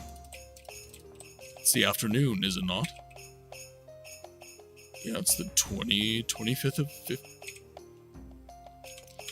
Let me try something, chat. Let me try something.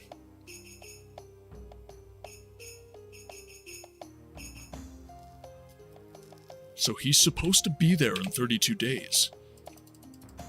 Why can't I speak to you?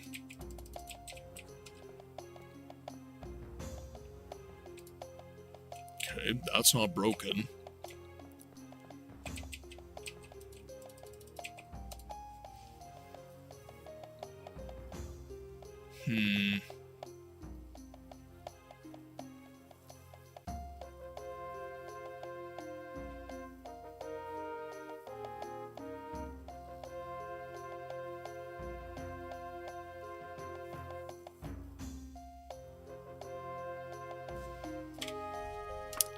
Let's do...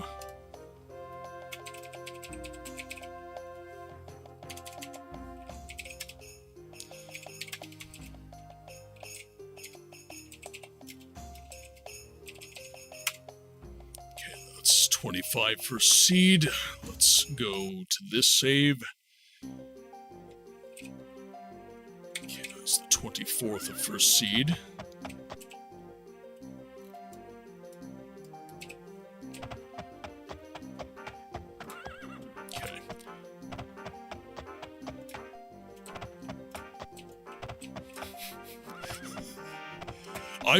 Honestly, I was actually considering doing a meet the mods type thing. So I could just do a table chart. I could have, you know, the D&D alignment chart. I could have my neutral. I could have my lawful good, my lawful evil. I could have my chaotic good, chaotic evil. And you can all just, you know, throw yourselves on the table.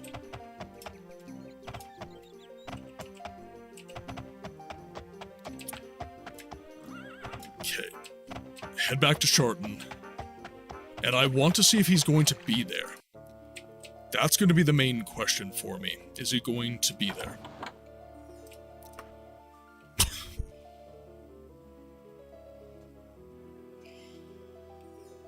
Some of these faces, man. They spend good money on those artists.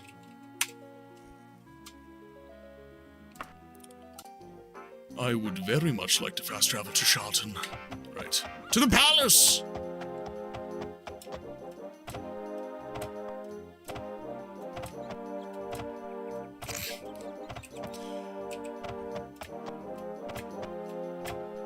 Alright. To the palace, and then... Okay.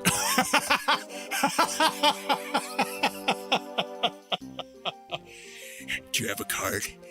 Are we collecting more cards today? Books. Books, we need cards. You need to be collecting cards.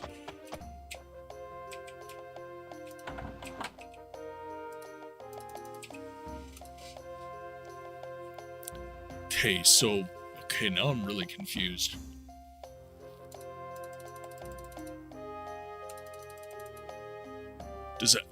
I need a back seat right now. Why is this not working? So he's here today as well.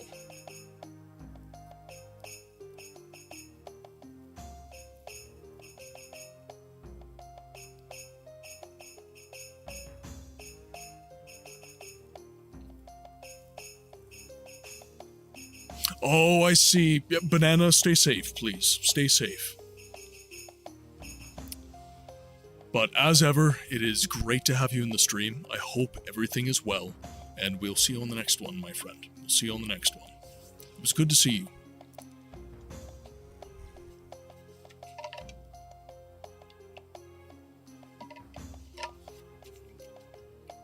Okay, now.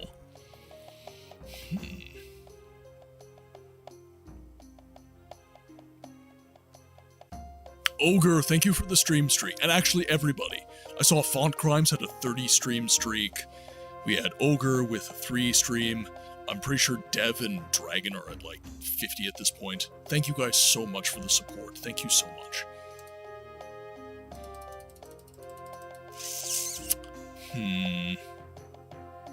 Correct me if I'm wrong, but he's there, but time isn't appropriate for when he's supposed to arrive. See, this is the confusing part, right? Because we go to... I'm just gonna save this game here. And then we'll go... So, he's supposed to be here in 32 days. So this is the 25th of First Seed. Now, do I need to wait until after? Can try that.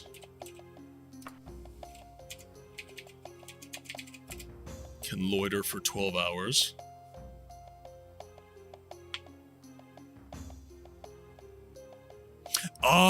Okay, so it has to be after that point. Gotcha. Okay, so what we're gonna do then is we'll just loiter for another 12 hours right in front of his face. Just like, why won't you speak to me? Why? Yeah, 26th of the First Seed. I don't understand.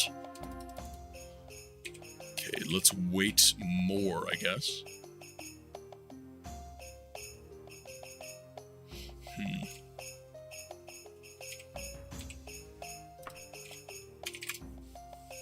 I'm just gonna give it another couple days.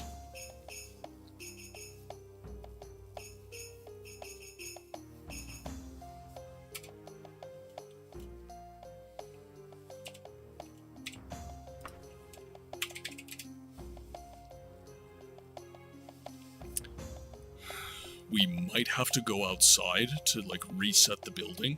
I don't know.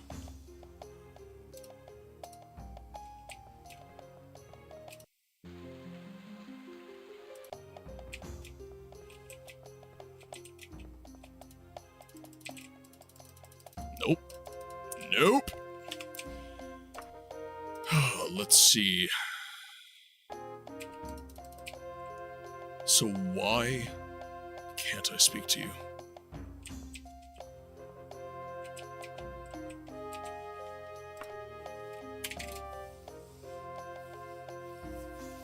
My math checks out, right?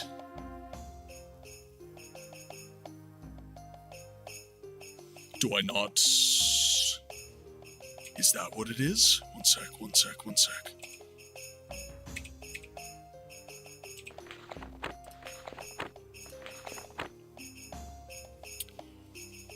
The signet ring bought the trust of Ysain Yomsley. She told me that Edward Gerston would be in Sharton in 32 days' time. That was the 21st of Sun's Dawn. The 21st of Sun's Dawn. So that would... to my math, that would put me at the 25th of first seed. Would it not? Okay. Well, ads are about to be starting, so I'm just going to take a quick ads break. And while we do that, I'm going to look into this a little bit.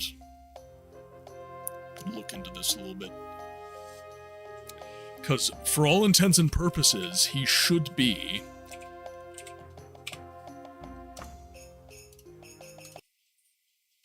He should be available to speak to me.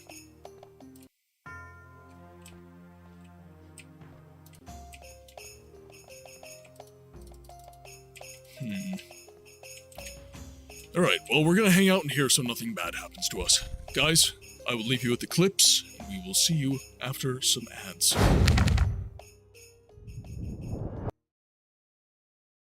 Now, if you'll excuse me, I have to collect foreskin for Dagoth.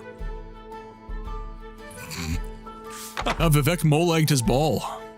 So much so that it made history. They wrote a book about it. The entire sermon is a prolonged allegory about post-nut Claire. No, I can't. I can't do it. Oh, wait. You wanna know the best part about the Hist? Their entire existence is a pun.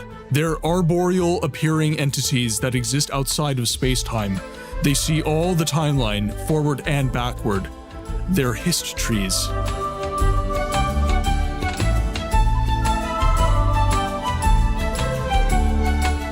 God damn it. You want more? You just saw your buddies get killed, man. Did he grabbed my arrow. Guys. 早上好，中国。现在我有冰淇淋，我很喜欢冰淇淋，但是速度与激情9比。冰淇淋速度与激情9，我最喜欢。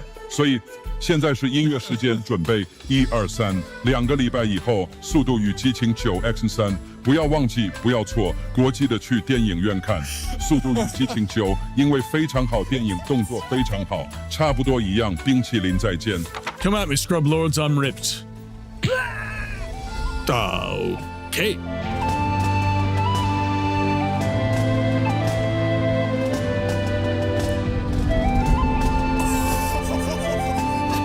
Don't listen to the Elder Scrolls lore wiki Nerevar. Gnomes are very real. Fuck! Very long time, the Vorworms can get on top of you in a pretty big way. Cheers, fellas.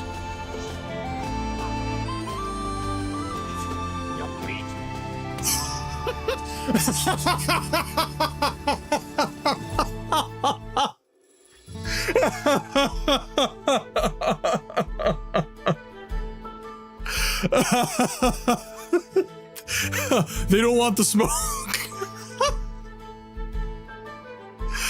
Oh my god. All right, well, let's go, buddy. It's okay, we're fine, it's fine. I am not a sociopath with a long history of violence. Oh, little secret area. Secret tunnel, secret tunnel. Oh god. Sir, your skin. This is why we tell you to wear sunscreen. SPF 60, minimum. Guy needed SPF 1000 after the trip from Red Mountain. Certainly looks like that. Necro's last words, a guy with a beautiful voice. He makes me melt. Ooh woo. He lit. Ooh woo. No, we need more. I need more. Chat, I need more cowbell.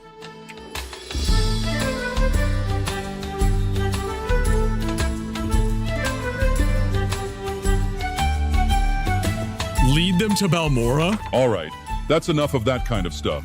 The mod author knows this is a complete tone shift, but just felt like it was important for you to hear. Let's get back to sex jokes and fantasy racism.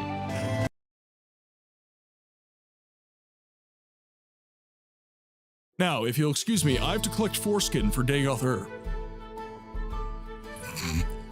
Vivek mole-egged his ball. So much so that it made history. They wrote a book about it. The entire sermon is a prolonged allegory about post-nut Claire. No, I can't. I can't do it.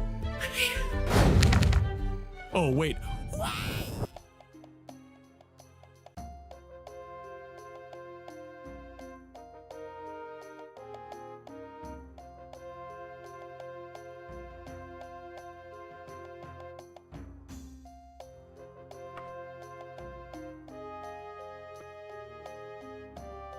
Whoops! I was gonna say I couldn't find any info on this, so I'm just going to wait until the 26th and I'll see what happens.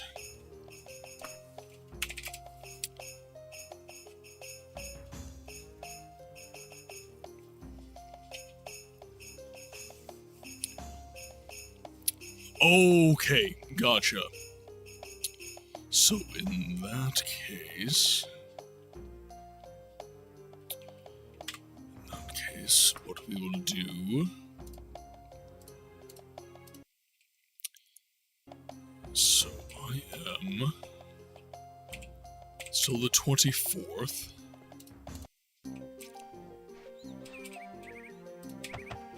Let's go to the Goblin House. We'll rest until the 26th this time.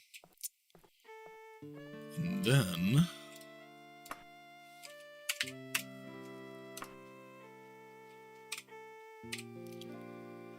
for a while, let's do 2 whole days. 2 whole days.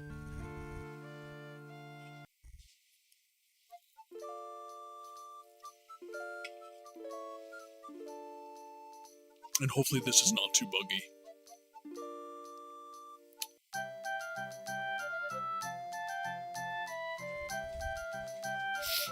Razman! Well, welcome in. Thank you for repping on the red side, my friend. You are massively appreciated.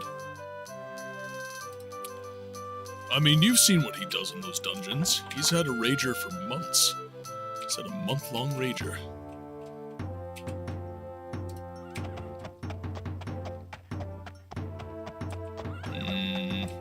This way. Right, fingers crossed, chat. Fingers crossed. Let's see what we can do here. Nope. And it is the 26th. Yeah, so we've tried to speak to him on the 24th, the 25th, and the 26th. It was... I think I did this math in a previous stream. So let's just make sure I'm not getting the day wrong.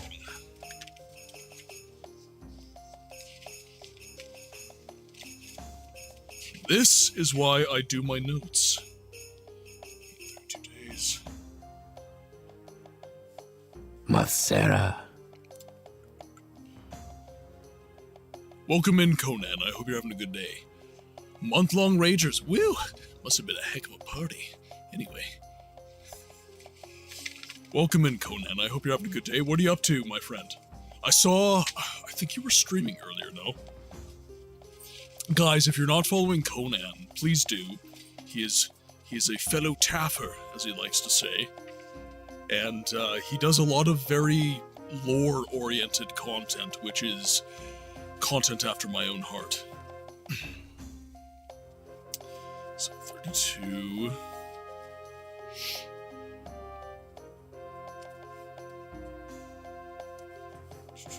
Meet in 32 days.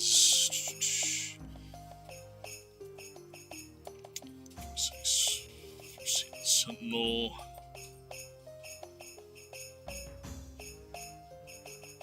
My notes are very unclear. 23 days.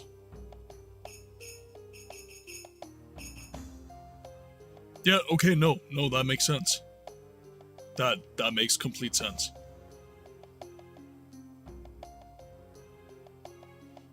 Yeah, so 23 days from the second to first seed, so that'd be the 25th. That'd be the 25th. got the bad ending, but it just means I can come back to it. What game were you playing?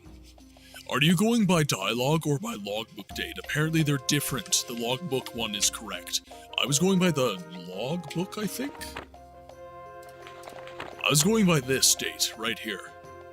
I was going by this date. Have we ruled out the You know what? We haven't. You're right. We have not ruled out that as a possibility.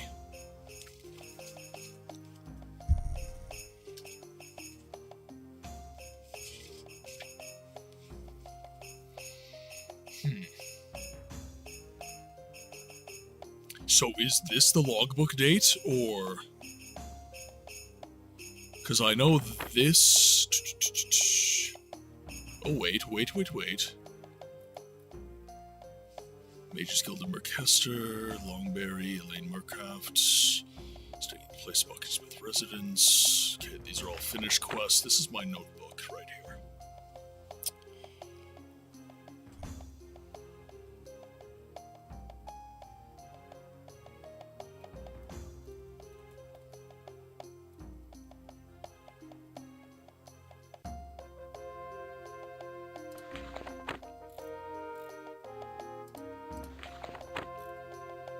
Yeah, because this should be right. It should 100% be the 25th of First Seed. Oh, Silent Hill 4! I wasn't able to complete it last year during spooky season due to technical issues, thanks to Windows 11. Ah, you're playing the PC version? This is one reason I like to play on this. I like to play on the original consoles so that I can just run original hardware, and honestly, it's kind of cool to see on stream as well. I really like how the Cold Fear streams turned out. I really like how those streams turned out. The game seemed a little bit quiet sometimes, but overall, fantastic. It looked almost like found footage. It was really cool. And we did Spider-Man 64 as well, and that looked good in... Like, it was a stretched image, to be sure, but it didn't look bad. It did not look bad at all. Maybe try on the... Oh, shit. Well, I don't think I can. Let's see.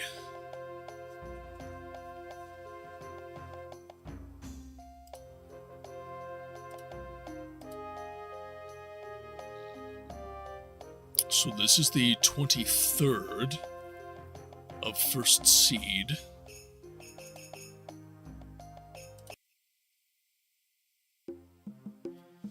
Let's try it. Holy shit! Oh, this... Okay, this is a spell sword I killed. So let's go... Masera. Books with the fair! With the fair! Welcome in. Hope you're having a good day. I am a confused boy. I don't know what's happening. I'm afraid. And I want to go home. So I got Hermaeus Mora on the 5th of First Seed, by the looks of it. And then I went to the Palace Messenger. Okay.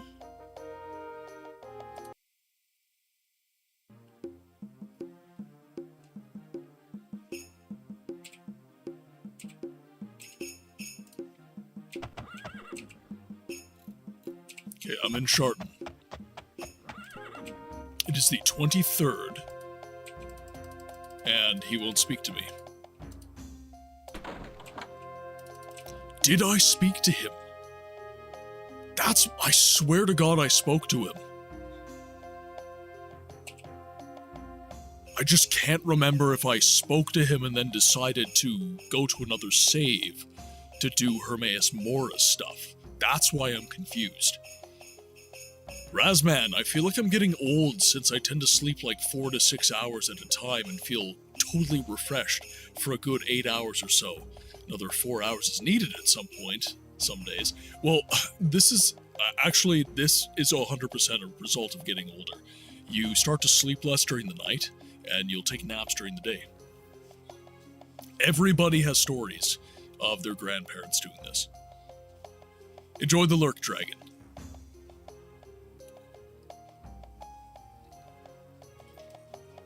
Well, that was the thing. I thought the quest expired when the 32 days were up, but he's still there after 32 days. That's why I'm getting confused. So this is the 20... So this is the 23rd.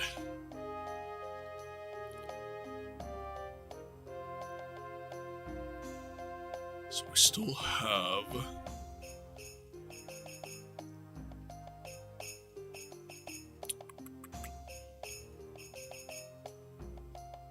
Yeah, it is Werner's ginger ale, Conan. Yeah, Dragon, he is a Michigander, so he is addicted to the Werners. Monty, welcome back. I've heard it is, but to get a can in Canada, apparently it's redonkulously expensive. So I stick to good old Canada Dry ginger ale. The basic bitch of ginger ales. Actually, I think the basic bitch of ginger ales is Schweppes. Question of the day for chat. Alternative question of the day for chat. Canada Dry, Schweppes, and I'm not going to include Werner's, or otherwise everybody who knows what Werner's is will pick Werner's. So Canada Dry or Schweppes. What is your choice?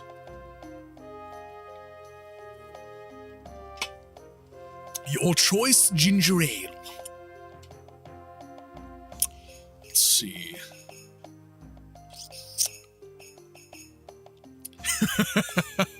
Canada Dry, but specifically the holiday edition with cranberry. You lean Canada Dry. My dad is a Schweppes guy. My dad loves him some Schweppes. It's weird, because for certain drinks, I'll lean PepsiCo, but for some drinks, I'll lean Coke. So, like, root beer, I will go Mug. Actually, that's a lie. I'll go A&W. That's a lie. Root beer, A&W, all the way. And I believe that is Coke. Canada Dry, that's Coke. Orange Crush, I love me some Orange Crush. That's Pepsi. Brisk, that's Pepsi. Can't do Mountain Dew. I can't stand Mountain Dew. What's another soda I like?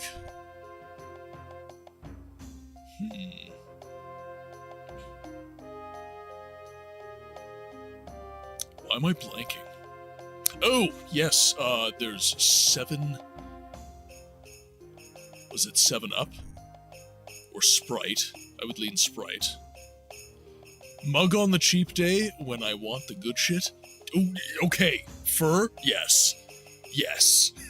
Yes. Yes. Actually, I remember as a kid, I would always go to the corner stores and I would buy, shit, what's it called? Jones's, it was cane sugar soda. I'd always buy Jones's stuff, and they would have weird flavors, like they would have like cotton candy, and they would have root beer, and they'd have cream soda, and all sorts of stuff. Actually, if I had gun to the head, my favorite carbonated soda, it would be cream soda. I love cream soda. It's so bad for me.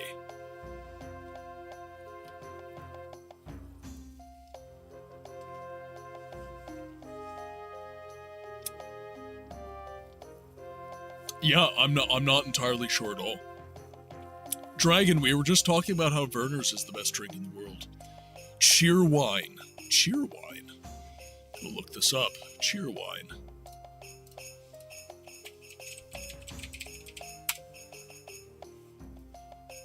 Cheer wine. Soft drink. What is this? Cheer wine. The South's unique cherry soft drink.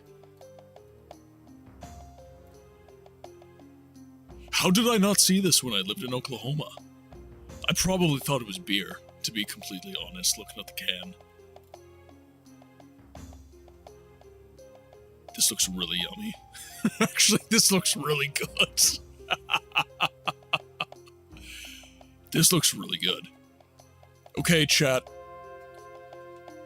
Go to my throne page and gift me some cheerwine and some Vernors. I'll drink it on stream for you. I'll do some mukbang content for you all. Having Vernors and cheerwine.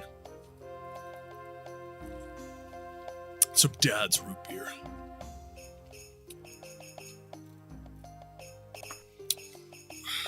I'm gonna check something here. So this is before. I feel like I've already spoken to him.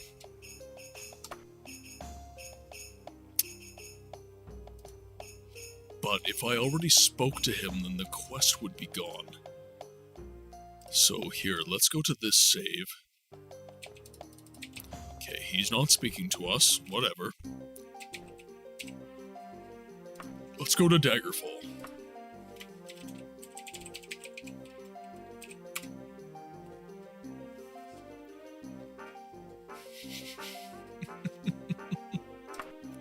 If the Vernors and cream has any kind of dairy byproduct in it, we're going to need a metric ton of lactate. Otherwise, I will die. And that is not hyperbole. I will die. Vengeance! Evil! He's like Mermaid Man and Barnacle Boy. Evil! It doesn't have dairy to my knowledge, it's just like, I see. Then I'll have to get my hands on that, because cream soda is my favorite. I absolutely love cream soda. What have you done for a Klondike bar? No, what has Books done for a cream soda lately? That's the real question.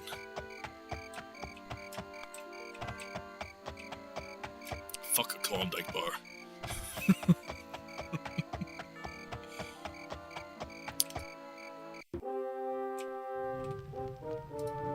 Give Books some damn good cream soda right now. Ayo. Alright, let's see.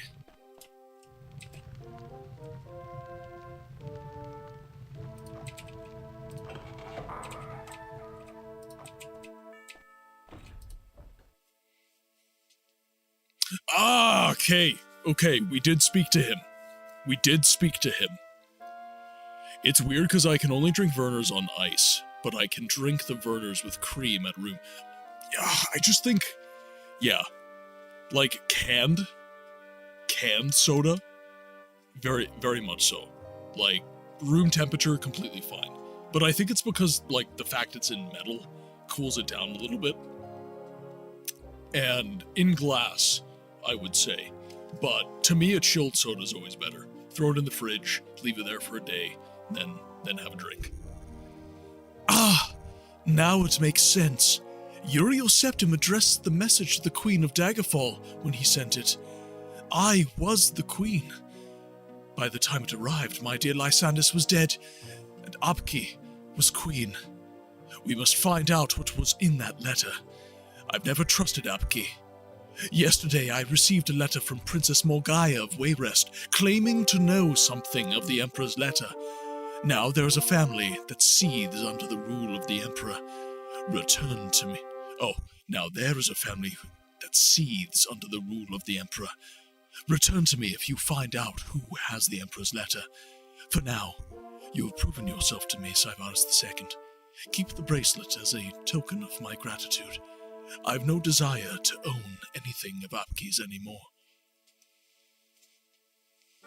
Question of the day, Final Fantasy VIII and its magic drawing and junctioning system. I guess I just have a quite amount of nostalgia for that particular game, since I never had a copy of 7 or 9 before I was a lot older. I never answered the question of the day, I just realized that. My answer to the question of the day is the magic in Arx Fatalis. That is my answer to the question of the day. This question of the day was prompted by a conversation that I had with Bogu Bogu in his chat. We were talking quite a bit about just games that kind of rub us the wrong way. Like, Bogu could never play a game like Daggerfall. He will readily admit that. He doesn't want to play it. He's just not interested. But that got me thinking. It's like, okay, I don't like everything about Daggerfall. There are many times where the mechanic that everybody hates about this game, which is the dungeons, that's the thing I love about the game. I love dungeon crawling in Daggerfall. I think it's so fun. I think it's super engaging. But that got me thinking, like, okay, Daggerfall would be a good example, but there's a game that I feel is relevant even more so, and that was Arx Fatalis. Definitely Arx Fatalis. I don't know if you ever got to see my card. Yes, I did. Dead Space 3. Dead Space 3. I didn't really have friends to play that game with, so I didn't have that experience. I only played it in single player, and that's largely where my issues with the game came from.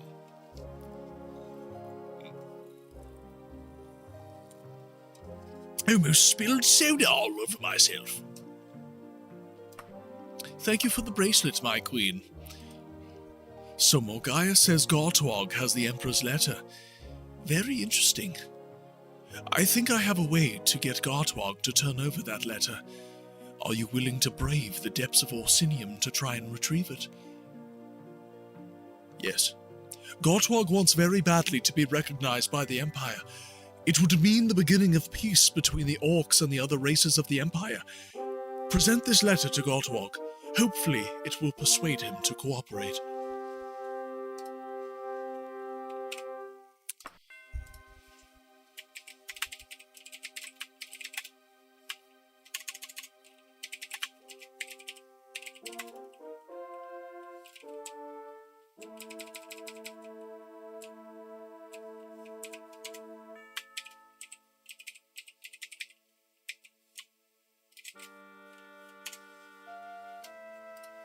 Letter for Gortwog. I was watching... Oh, fuck. That's right. It's okay. Don't worry, ma'am. I'm from the internet. Oh, fuck!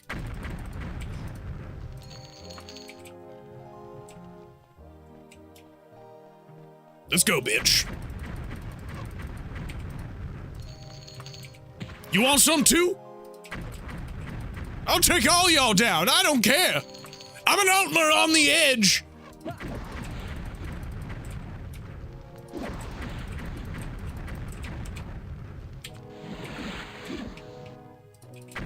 I know nobody will die, so... I squish you all. I squish you all. I'm from... It is an old meme. I remember the good old days, Razman.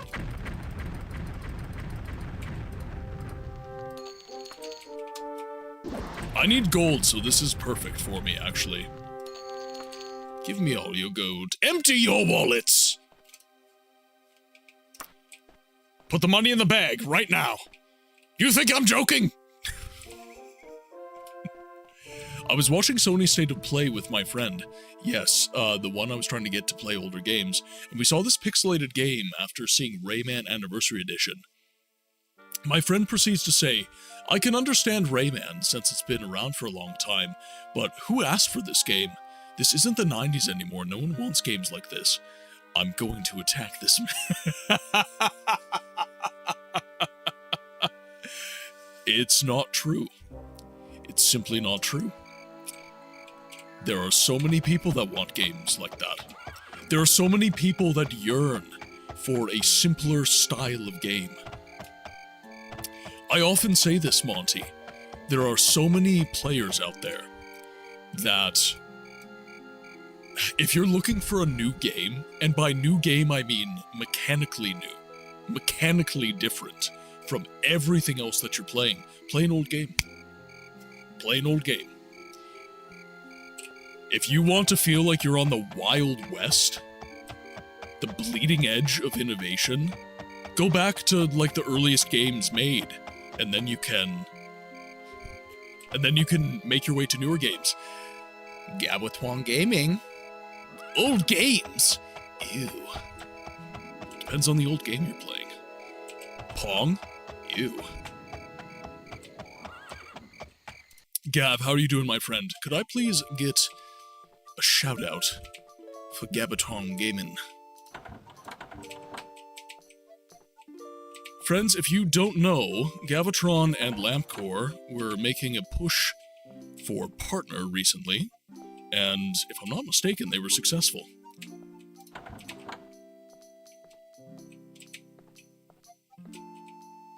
I'm doing really well today, Gav, so I have begun really pushing my voiceover career. I'm prioritizing it now. I was really just... I allowed myself to be paralyzed by fear and apprehension for a very long time. And I finally just said, fuck it. So, I'm working full-time during the day, I am content creating and streaming, and I'm voice acting pretty much 8 hours a day. So, spread it a little bit thin, we might say, but it's going well. It is going very well. And my range is getting so much better. I'm doing mostly commercial work right now, which it's not my passion, but there's a subtlety to it that I'm really enjoying. The commercial clients are weird. You have to be like casual, but not. Like you still have to be kind of you have to put voice acting flair on it, but you have to do it in a way that doesn't, it's not an announcer read. So the buzzwords in voice acting right now are casual, conversational, authentic, that sort of thing. And I'm having a really good time with the challenge. Okay, so it is 18:43, so that'd be 6:43 p.m. So we can rest 14 hours.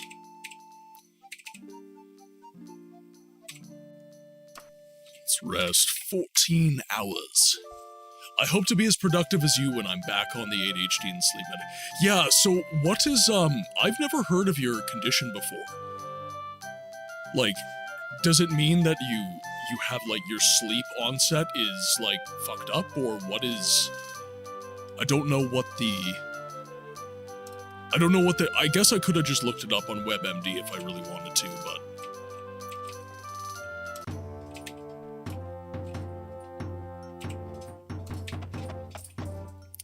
By the way, me and my buddy are probably going to get at least 80% through with the PS1 version of Discworld Noir. So far the game has very little of those bad point-and-click moments where you have to talk to people and that make no sense to talk to with a particular subject or use items with others that make no sense. Yeah, that's the negative thing about old games, right? And I don't deny this. I think old games have a lot to teach us, especially as modern gamers with all the recency bias that we seem to have. But, there are definitely bad games that came out during this era. There's bad games coming out now, right? So why wouldn't there be bad games coming out in this era of games? There's this kind of... I dislike the conversation that speaks in extremes, right? Retro games good, new games bad. Not true. New games good, retro games bad. Also not true. Somewhere in the middle, that is your answer. There are good games in retro, there are good games in new. The industry is different today. And I think this is, there's an ephemeral aspect to this, right? I felt better when games like, Fable and Halo 3 were coming out. So the industry itself back then was better. That's simply not true. If you look at the dev diary of Bungie and all these other studios, Morrowind was hell to make. Bethesda was going bankrupt. Everybody was working until 3 in the fucking morning. It was hell.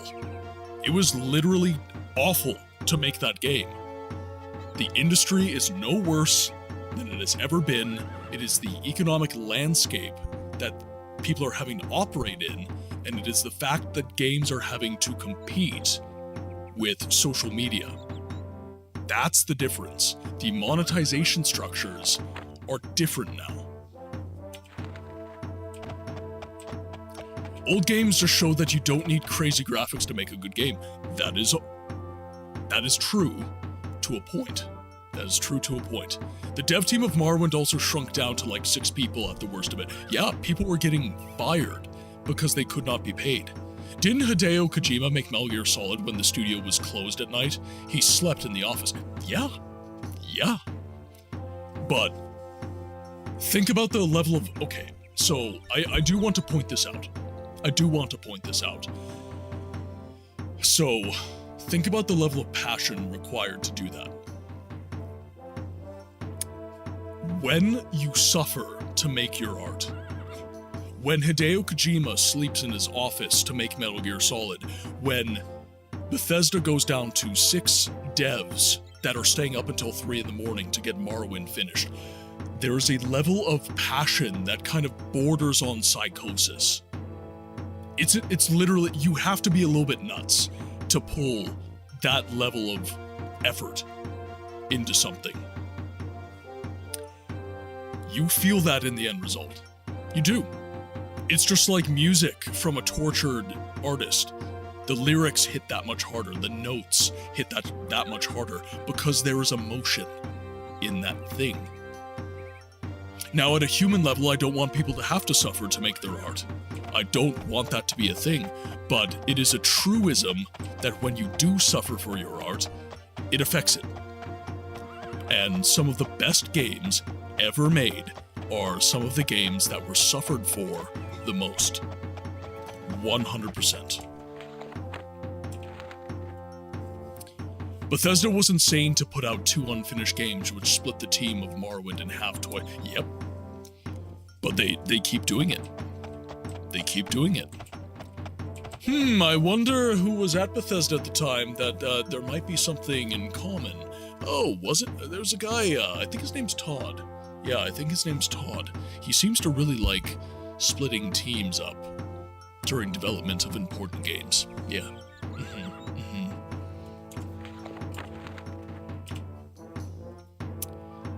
It's like Insomnia, with some quirks. Basically, my circadian rhythm is off. Yeah. So...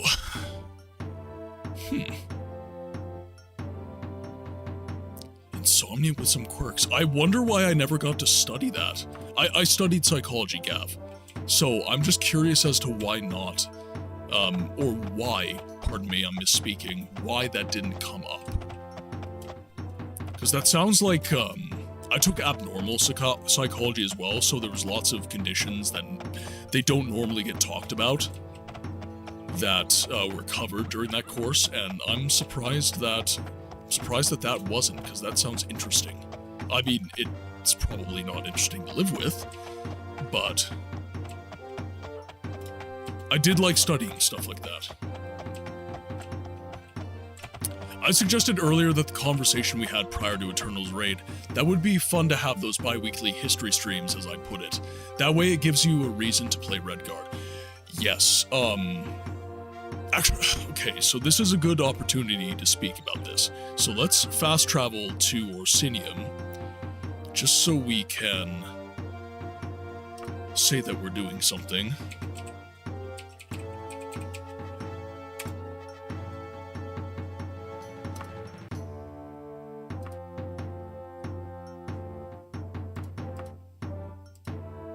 Oh, that literally cuts my travel time in half. Very good. I would love to do that. So, okay. I'm in kind of a weird place right now with my content. I haven't been thinking like a content creator, I've been thinking like a streamer. And a streamer thinks like, just go live as much as you possibly can. Play whatever, and just go live. but I want to do more with my channels. I want my content, I want what I play to have a purpose. I want it to say something. I want to get an artistic kind of outlet from doing this. So one way, I was talking to someone I've gotten coaching from, and he was saying, again, that you have ignored 8 years of your life that formed you and has actually inadvertently formed your channel, which is the fact that you took 8 years majoring in history and minoring in psychology. You took 8 years to do that. And the purpose of my channel, to give a voice to the voiceless games, to make sure that no game is forgotten. Everything that we can preserve, that deserves to be preserved, is preserved. And it's interesting. I had conversations with Dragon and Mrs. Books and some other friends about this, and we talked about the stream being a little bit more targeted. Instead of just democratizing every single game we play, have this is like the history stream, right? This is the forgotten game that we are streaming to kind of bring it back. And I can make videos from that. I can do research during those videos. I can build opinions in real time with fans of the game in chat and people who don't know the game in chat, giving me live feedback, which I think is actually really cool. And then on like a Saturday, that is the stream where it's like, hey, you voted for this and we're playing this. But then like Thursday and Friday, those are the more like, we're playing this right now kind of stream. Because this is the next video I'm making, and these are the games that I have to research in order to make that video. That sort of thing. And I'm not sure what all of you think of that, but that is, emotionally, that's kind of where I'm at with the channel. Now, voice acting is still going to be an aspect of the channel, but it'll be more of a, in the literal sense of preserving games. That's kind of, when I narrow down the purpose of the channel and why I even wanted to give a voice to the voiceless games, it's because one of my favorite games, Siege of Avalon, nobody knew about it. Nobody knew about it. And I really wanted to spread the word about that game. And there's lots of games I would like to do that for. I would like to hold the torch for that game. I would like to give a voice to that game. And my skills as a voice actor, that's only going to make the experience of the game and the engagement with the game better, I would say. Conan answering the question of the day.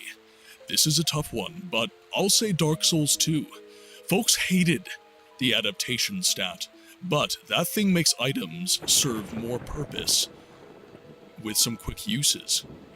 You could just have some fun challenge builds just around that stat. At least, however, the adaptation hate was very relevant around the release time. No idea how players feel for it now. Hindsight's 2020. Hindsight's 2020. This is also the interesting thing about, I was having a conversation with a friend about this. I believe it was during my stream with Audibel. We were playing Sanctum 2. And she had this comment that has, it's been an itch in my brain ever since. And that was, does all art deserve to be remembered? Does all art deserve to be survived? Does every movie made, does every music note played, does every painting made, does every word written, does all of this deserve to be remembered? Does this channel deserve to be remembered? Does our family history deserve to be preserved? And I have a different perspective on this as someone who has studied history. I do. When you study historical documents, some of the best documents to read, it's the folk documents, it's the folklore, it's legal It is the deed to your house. It is the diary that some archaeologists found. It is the architecture of your home, the anthropology of the human race, as well as the historiography of the human race. And everything we do contributes to that. Not a single damn thing we do does not contribute to that. Now, again, I'm not saying the video game Biggles Learns to Fly necessarily deserves to be played on the channel. I think there's a reason certain things fall out of popularity. But sometimes it's as simple as people just forgot about it because they were playing something new and they just stopped playing this. If you think about how many games exist, if you think about how many things are out there, it's no wonder. Frost Troll Brew! Welcome in, Raiders, my friend. Thank you so much for the raid. Am I still being overshadowed by the Dig Off Wave chat? Can you hear me? Can everybody hear me? Or do I have to wait for the Dig Off Wave and just dance like a monkey?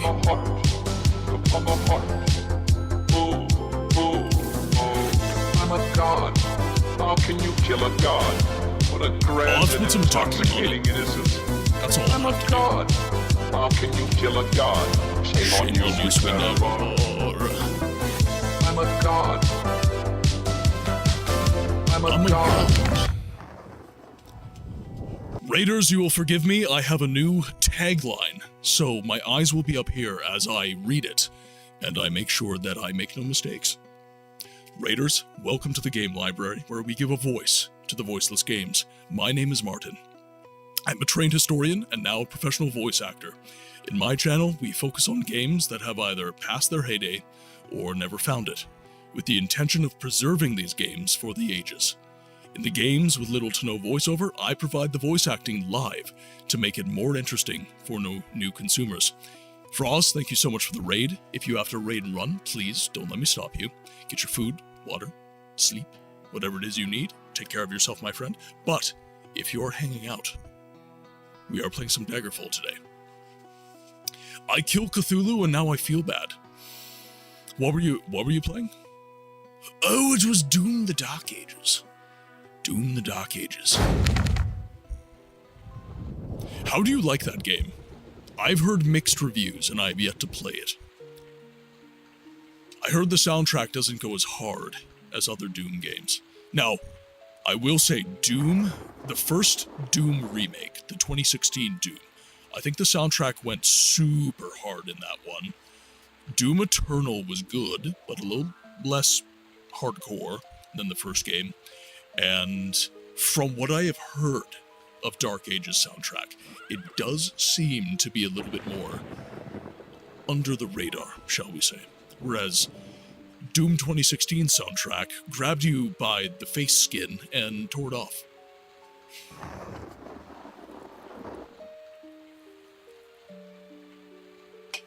Too early of a sequel. I don't know. I know that, I think it was the main musical guy. What's his name?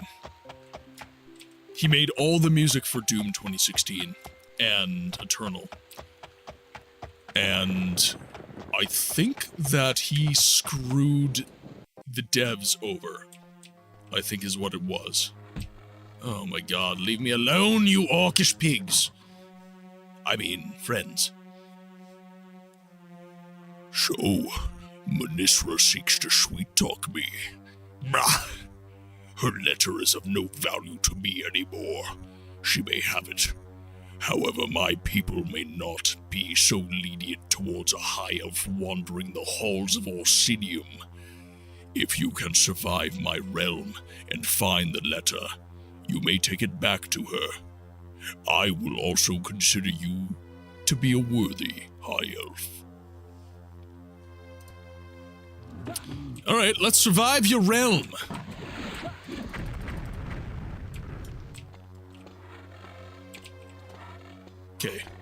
Who wants a piece of me? I'm an Altmer on the edge! 20 gold. It's bullshit. Alright, let's see. I thought we were friends, Gortwog! Mnisra, Queen Mother of King Gothrend of Daggerfall, has asked me to retrieve the stolen letter sent to her by the Emperor. I have to go to the Hall of Orsinium, in Orsinium, to give Gortwog, the Orc Warlord, a letter from her. It's like any other modern Doom, mostly a stress reliever in the format of a game. The weapons are fun, and the maps are great. Though the music doesn't seem to exhilarate me, at least not as much as the parry system. I watched a friend play Dark Ages, and it looked fun. I couldn't, though. It has forced ray tracing, and if you don't have a GPU that supports ray tracing, like me, then the game won't launch and will give you an error, stating you need ray tracing on your GPU to even start the game. This goes back to the issue of GPUs and, rather, the design of games limiting things. Okay, so we have to survive his realm? What does that mean? What does that mean?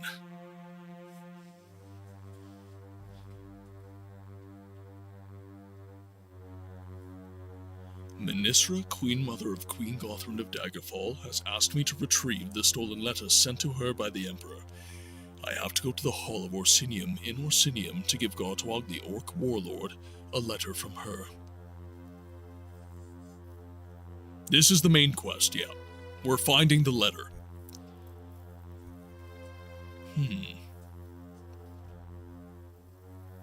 Because, yeah, we did that quest for Hermaeus Mora. Okay, question for you, Dragon. Is there multiple, like, iterations of that meeting with Hermaeus Mora?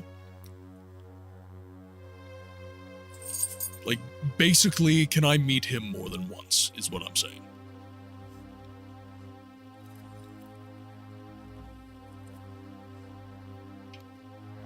And can I get quests from him more than once?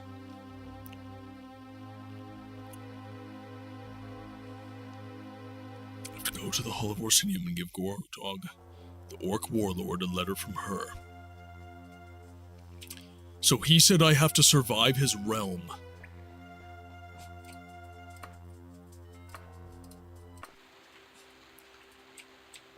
Okay.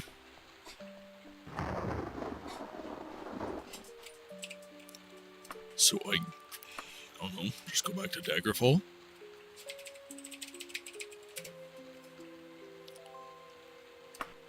Yes, we can travel by ship. Oh, no, there's no harbor. All right, 37 days.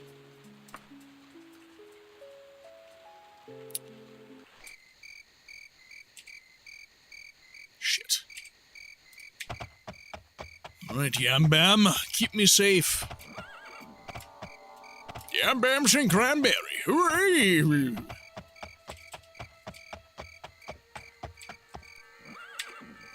There are enemies nearby.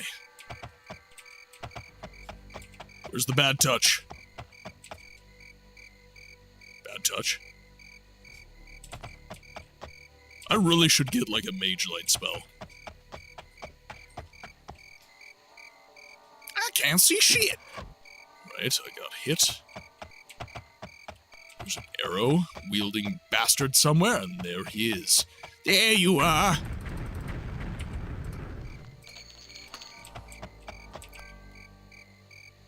Rest for a while? Fuck it, we'll do.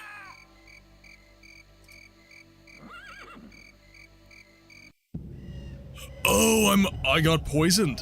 When did I get poisoned? Gortwog is telling you to literally explore the inside of the dungeon. I see. I see.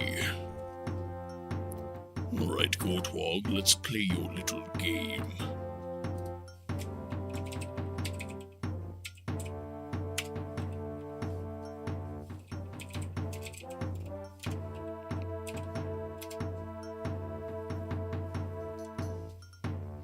Yes, I wish to travel to Orsinium. By ship, if you will. Let's go, bro. Pew!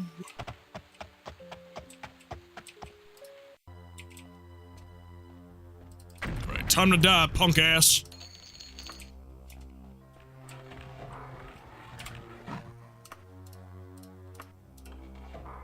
Alright. We're in.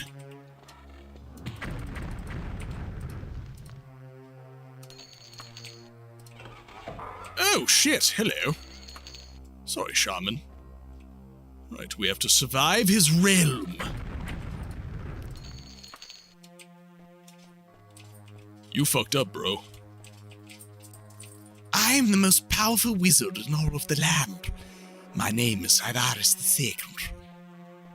Not the Archmagus of Iliac Bay, forgetting again. He has instant teleportation to anywhere for free. Oh, wait, no, not provided if there's a Mage's Guild. Not provided.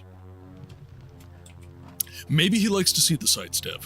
Maybe T.E.S II is obsessed with trees. New lore unlocked. T.E.S II likes trees.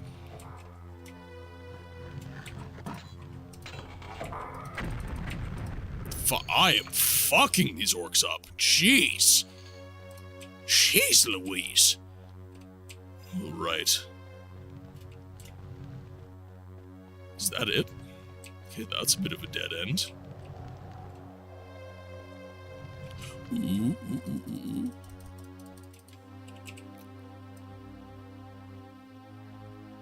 I heard...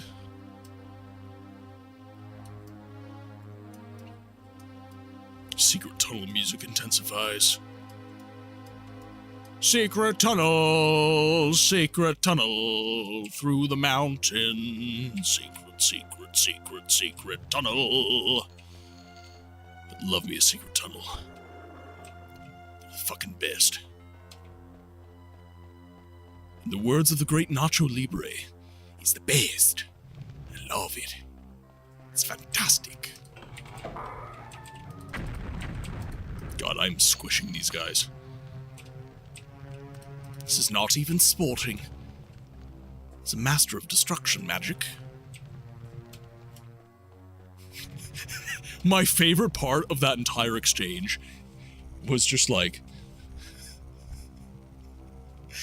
What was it? It was like, we're traveling performers. He just had his loot and he's...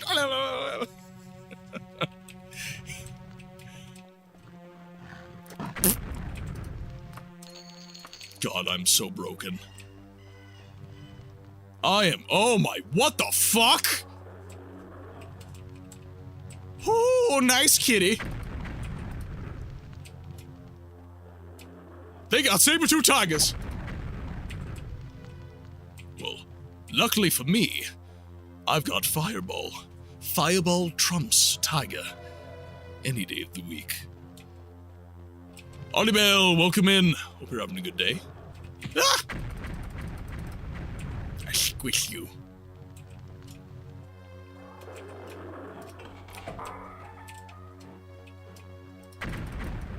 Sweet. Okay, he wasn't able to silence me.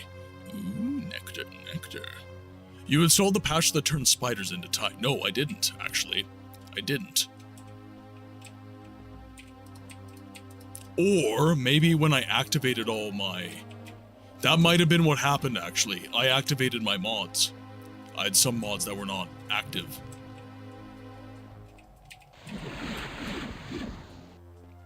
Okay, so we'll pop some of that.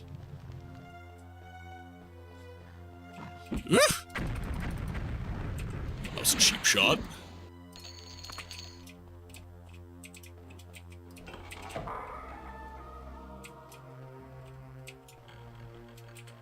Okay, this appears to be the correct way. Hello, tigers.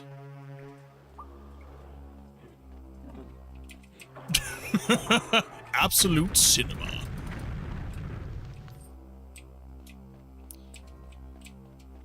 When Audibel played Baldur's Gate with me, she healed me by throwing a glass bottle at my face. Somehow, that actually ended up being a net positive. I don't know how. Don't ask me how. Not going down there.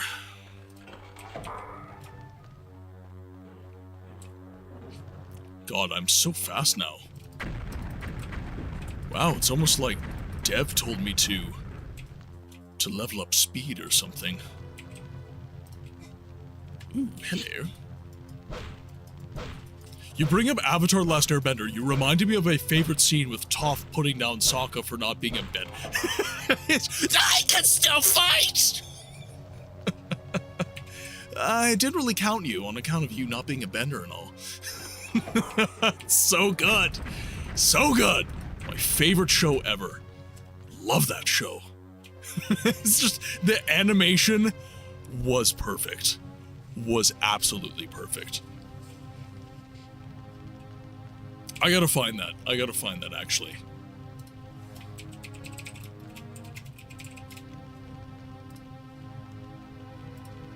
Where is it?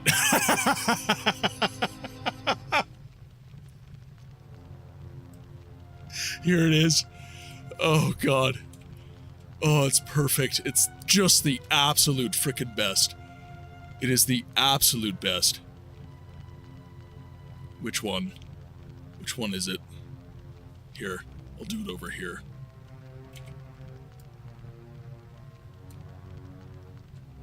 I'll do it over here. There. It's so freaking good. It is so good.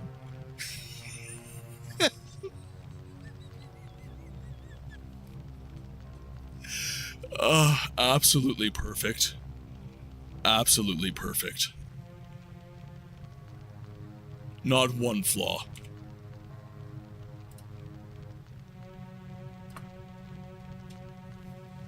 Bro, Turna, why does he look like that? Monty, have you never seen Avatar: The Last Airbender? Please tell me you've seen Avatar: The Last Airbender. Come on.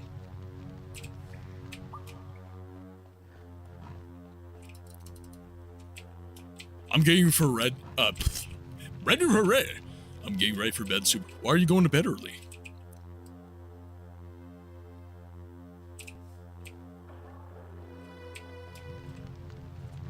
Okay, we don't. I'm not going to crucify you. I'm just going to gently remind you to watch one of the best shows ever made. That's all.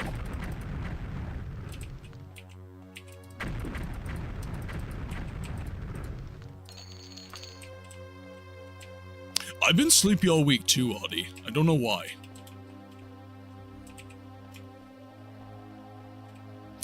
That's fair. That is fair. Yeah, you've been going ham. You have been going, like, all in.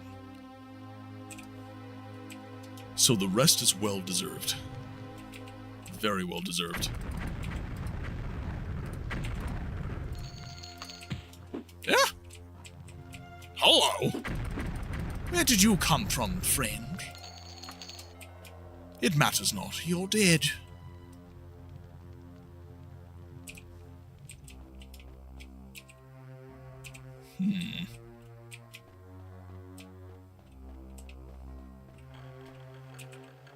Okay, so that's not quite all mapped out. That's, ooh, there we go, there we go. Hold on, wait a minute.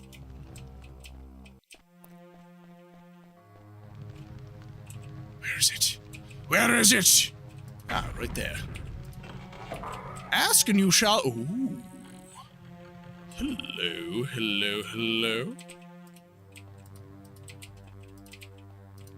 Nothing. You get nothing. You lose, sir. God damn it.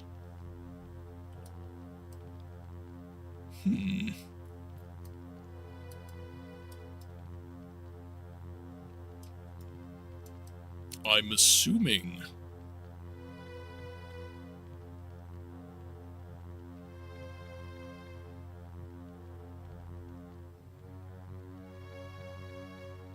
Okay, so there's a lower level.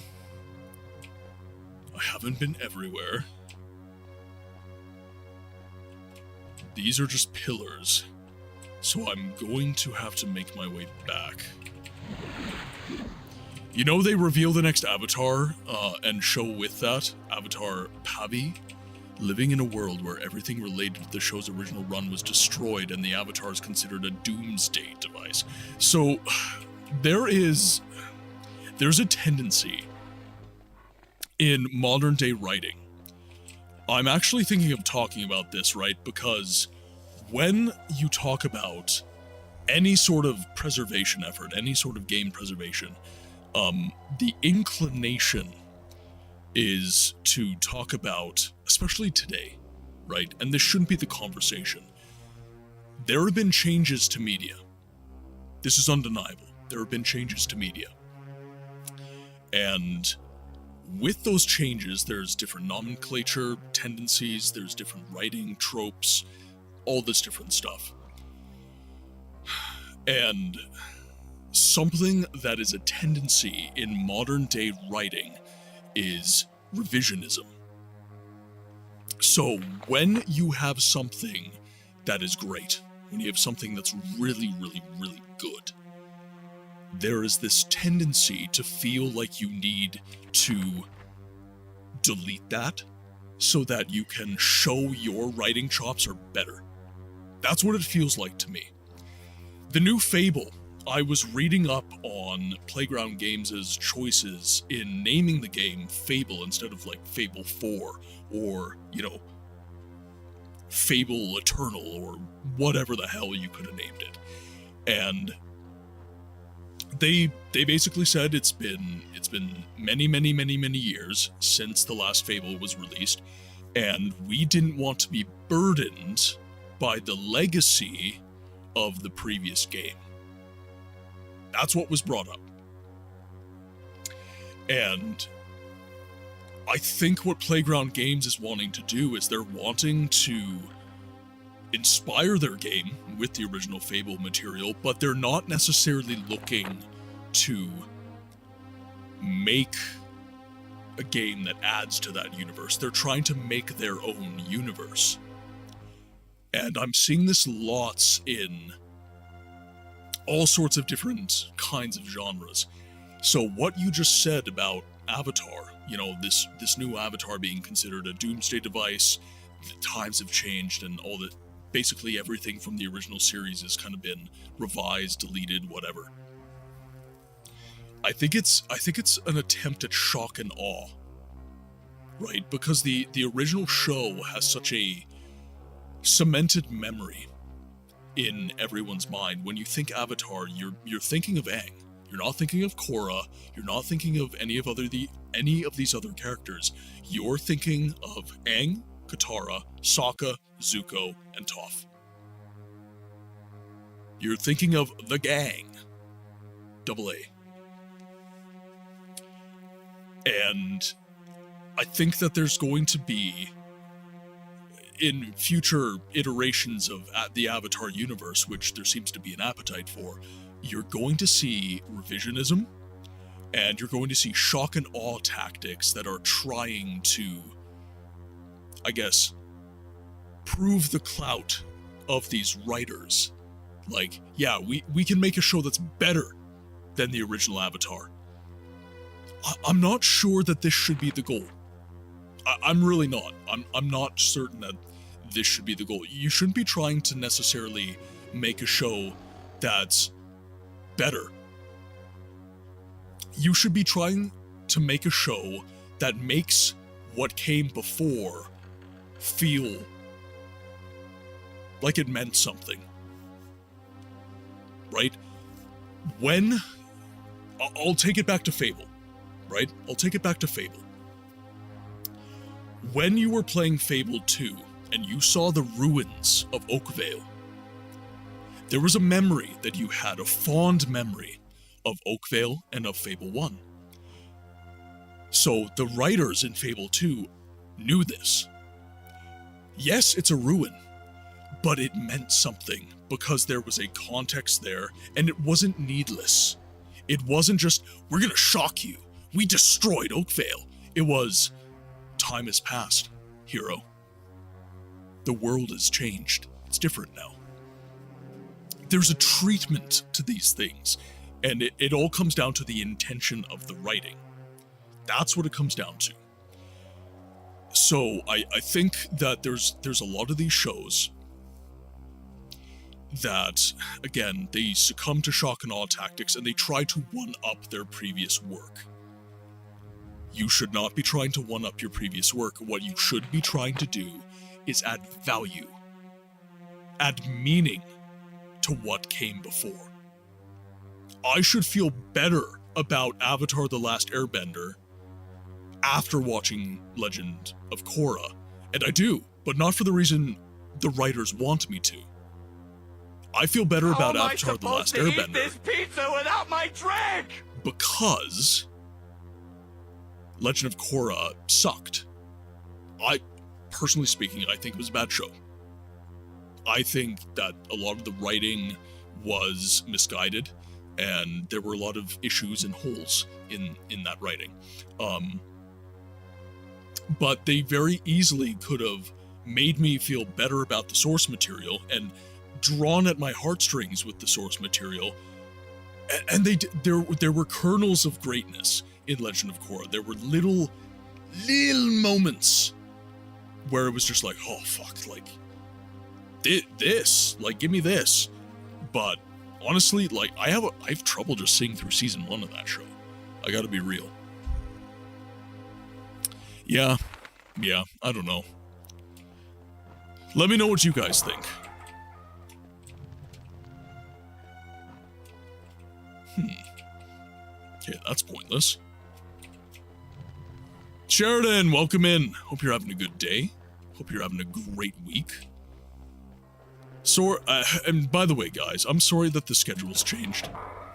But again, this is my life, and this is my own doing. Got a little bit crazy because I took on another aspiration. I took on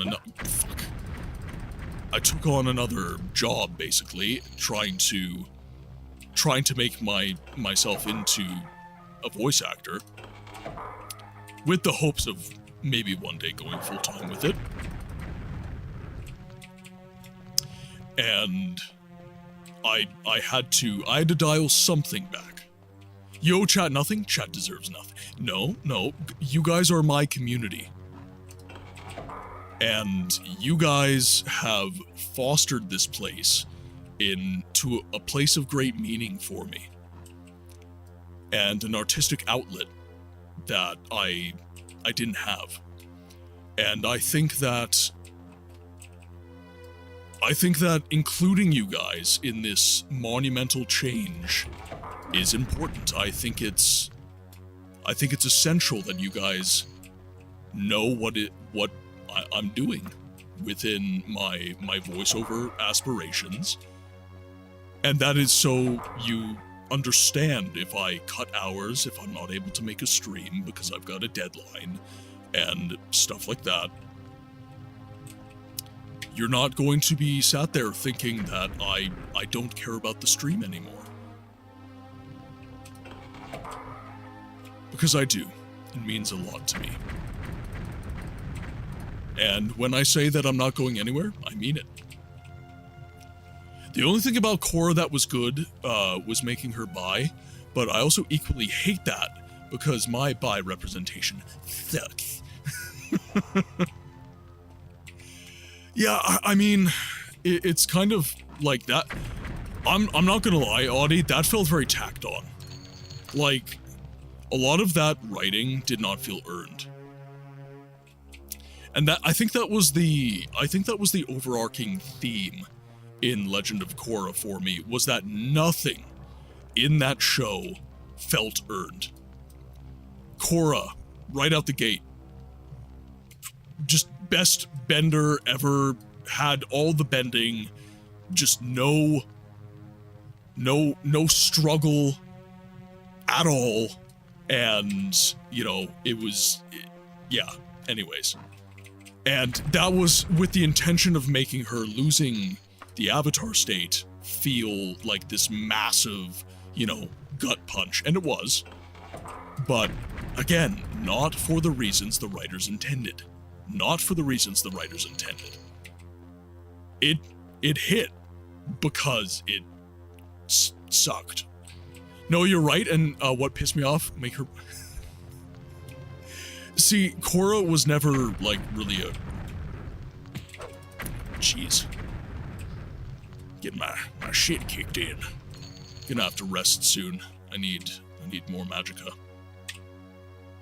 We'll just do it until fully healed. Losing the avatar state, and she never even tried to use it. Well, but this is the thing, right? What is the writing trope? I should know this. What is it? Is it called... I think it's called a Mary Sue, when, like, it's a female character and she's just, like, the most beastly thing ever, just immediately. I think people had this complaint about Rey. Rey, from Star Wars, the sequel trilogy. Just how everything was Silver Spoon. Everything just was there, ready to go. And I think that... Ah, gotcha. This is strange.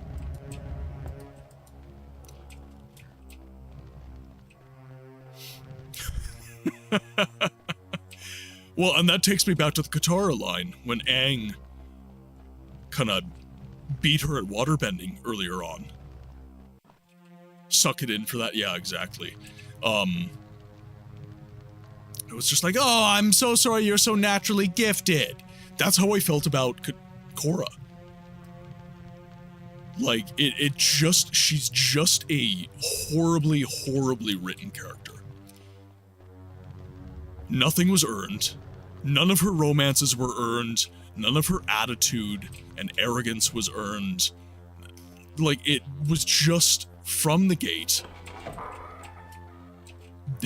no strife.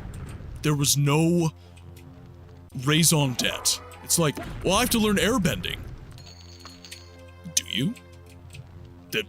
There's no... It wasn't like Aang, where there was this, like, great existential threat, and Korra didn't seem to be interested at all in the spirit world or anything like that.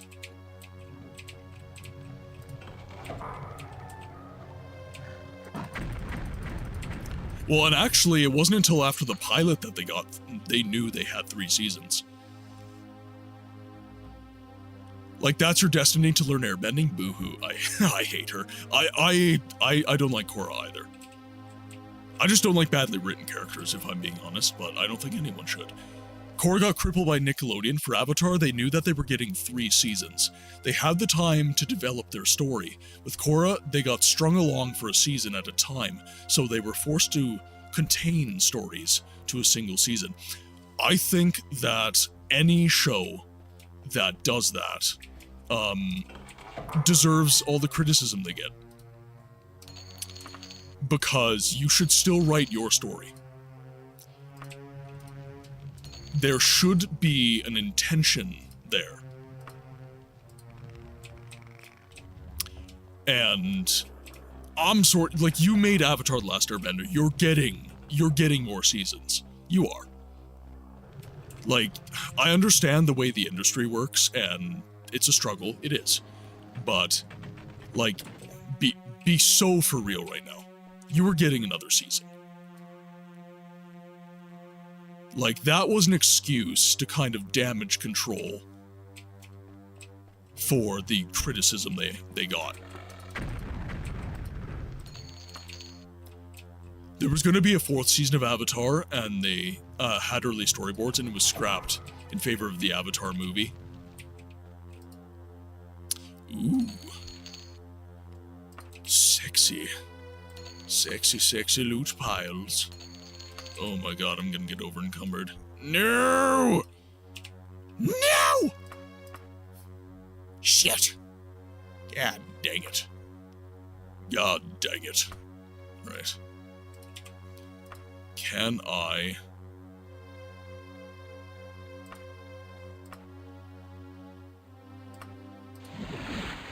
Gonna use that, drop a little bit of weight.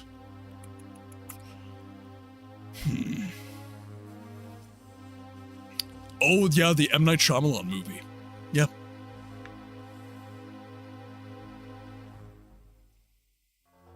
Yeah, no, that was the M. Night. Yeah, M. Night Shyamalan. M. Night Shyamalan Ding Dong. It's a horrible, horrible movie.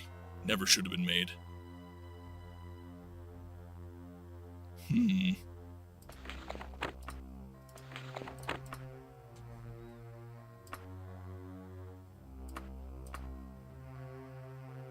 Oh, books are heavy. Holy shit. All right. Every adaptation of that show sucks ass. The Netflix series is just exposition for 12 hours. The Netflix series never every time that I see a show get made, my question is, what, again, everything serves the source material. Why is this being made? And the answer to that question was money. Like, let's be so for real. Duh. It was for money. I don't think that's a good enough reason. Like, artistically speaking, like serving the story speaking, I don't think that's a good enough reason. Now, if you were going to add to the world, yes, absolutely, make your money, love you. But this whole idea, like, Netflix didn't need to make a live action version. They could have just made more Avatar. They could have just gotten the writers in a room and said, hey, we have a pile of money for you. Get the gang back together, 2As, and make that 4th season that you never got to make. If Netflix did that, we would have been like, oh my god, goated move, Netflix. Fucking goated move. Giving Atla season 4, fuck yes. Giving them past season 4, fuck yes. Give us more Atla, please. I want the gang. I want the fucking gang. But they didn't do that. They decided, we're going to retell this story again, but worse, because it is worse. And yeah, we're going to give you like some gang content, but watch this show that we've made live action and we've sunk a bunch of money into, and it doesn't actually add anything to the world. I had the same feeling about the How to Train Your Dragon live action. Harold, welcome in. I had the exact same feeling about that. The creation of that movie irritated the shit out of me. Like, of course it's good, because it's the same fucking movie. It's literally not different. It's the exact same fucking film. Why did you make that? Like, there's no point. There is no point, Audie. There's no fucking point. Where's my letter? I need a letter.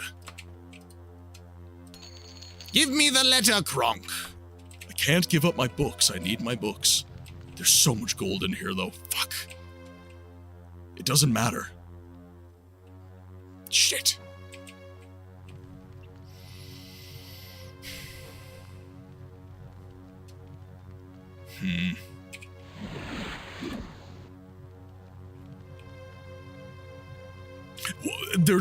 That's, like, fucking soapbox and a half, Audie. Like, my lord. My lord.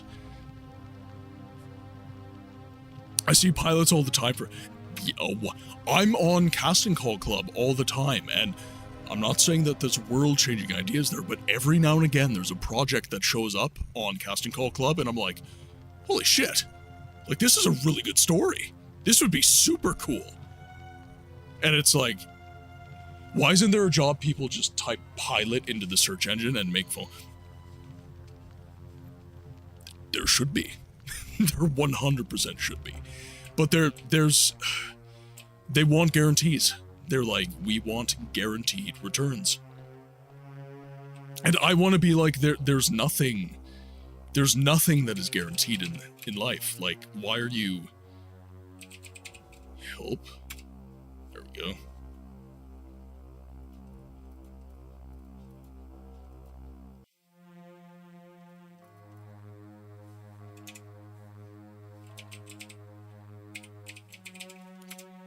All right.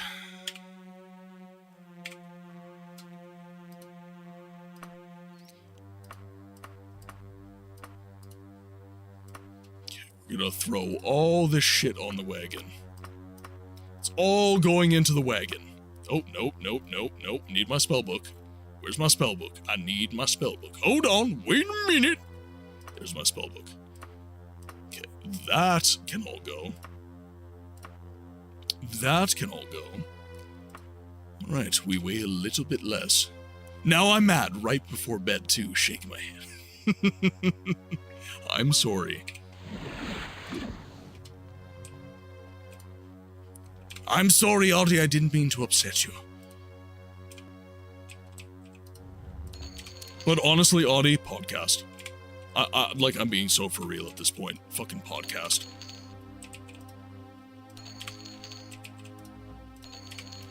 There we go. All of my gold. So much loot. I know. It's fantastic. I love it. I just had to use a console command, but we are going to ignore that. We are going to ignore that. I'm taking all of the gold, and we are ignoring the fact that Well, we need topics. We're talking right now. Honestly, though, like you give me so much like content at this point. We should just do a podcast, and I should just give you a time slot during the stream. Gelatinous noob! 3 streams. Thank you very much, my friend.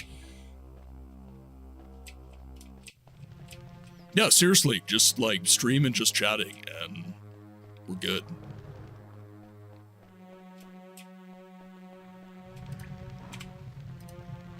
Okay, I got all the gold from there. Okay, so that's... Oh, that's what it was.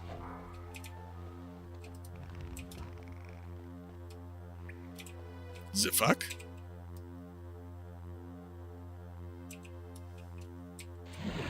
No.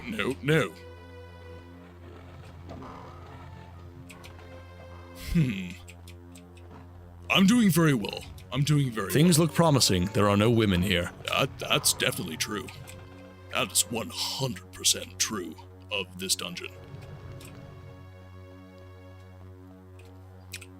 Okay, where the shit do I go? I heard that. Oh, maybe that opened that. Yeah, that's probably what happened. Okay. I'm gonna need to rest again already. Aha! Empty your wallets casually, please. Sanctum gameplay and chat. Oh, honestly. Just throw a date at me, Audie. Just throw a date at me. Yes! Yes! The secret formula, crabs! Yes! Alright. Let's go grab it. Almost lost my cool there for a moment, chat. Oh my god, hi! Whoa! Calm down, gentlemen. Can we talk this out?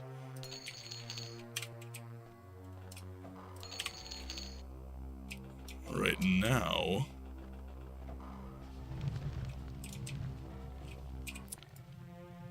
Very nice. Okay, now where do we go?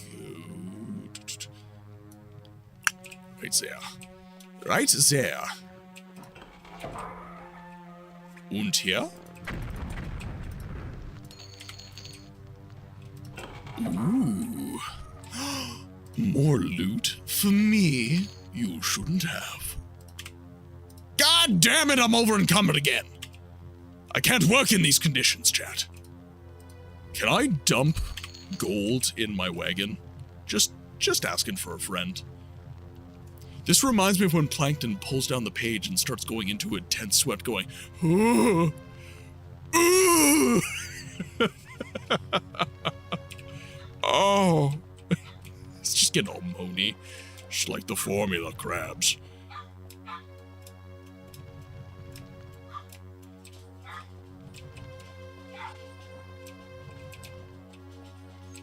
Okay, now, can I just casually make my way to the exit? That is the question. That is the question. And I think that I can. Let's rest first. This room is why video gamers game. Secret door, tons of treasure. Monkey neurons can't handle it. It's true. Oonga boonga! Here, should I fist fight the Oonga boonga? I'm gonna fist fight the Oonga boonga. I've gotten stronger, Oonga boonga.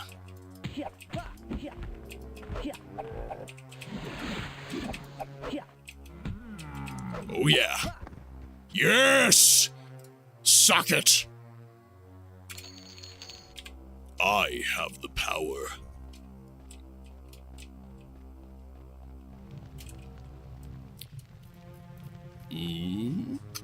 Okay.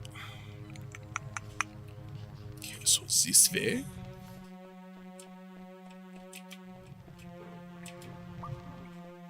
Well, that's good, Dragon, because we are close to end ourselves.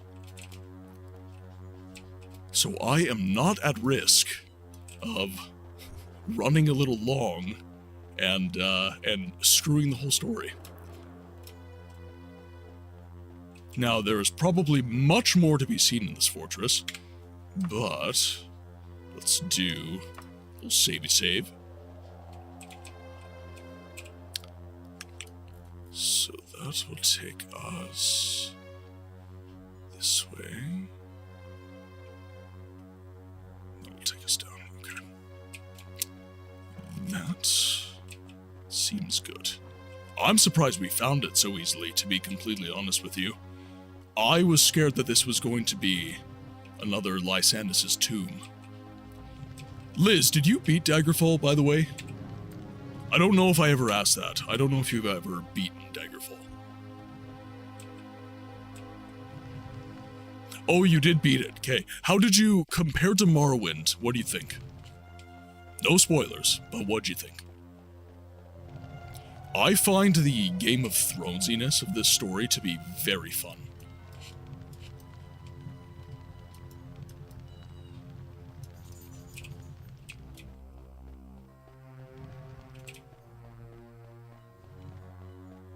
But you did do it. You got through. Okay, do you have words for me, Gotwog? He has no words. He is aghast that we have escaped.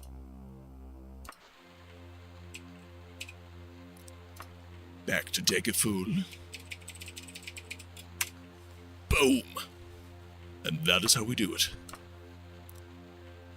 Oh, I'm not well and I may not survive. Alright, well, I've got magic for that.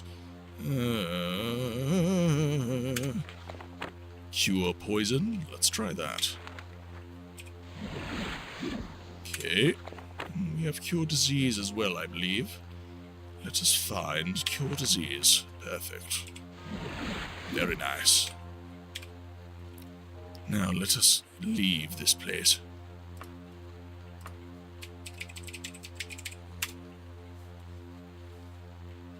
Audie, have such a good night. Have such a good night. Thank you for hanging out, and I'm sorry I upset you right before bed. But yes, Sanctum and chat. But then we have to figure out topics. So my people will contact your people, and we'll figure out the deets.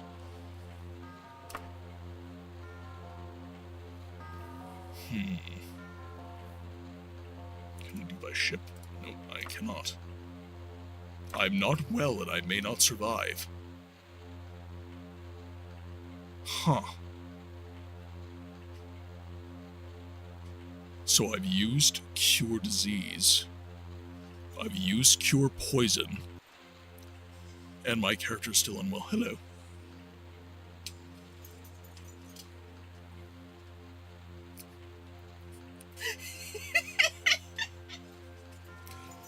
I'm not even crediting that with a response.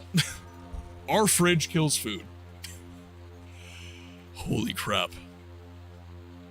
Feeling sleepy, so thanks for the stream books. Catch you on the next one. Jerkops, thank you so much for hanging out, my friend. You are massively appreciated.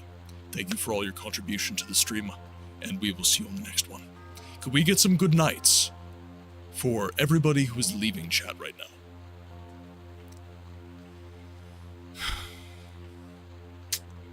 I am unwell and I may not survive.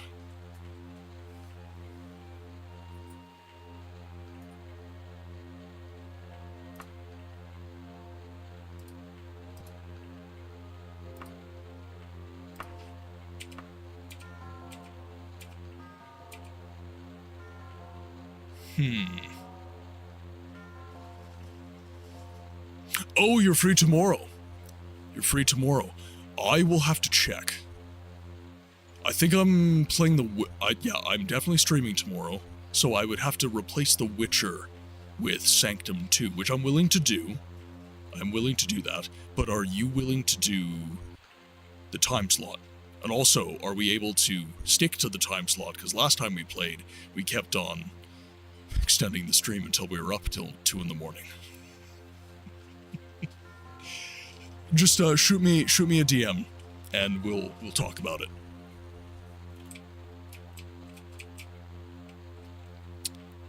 So, do I have to ride all the way?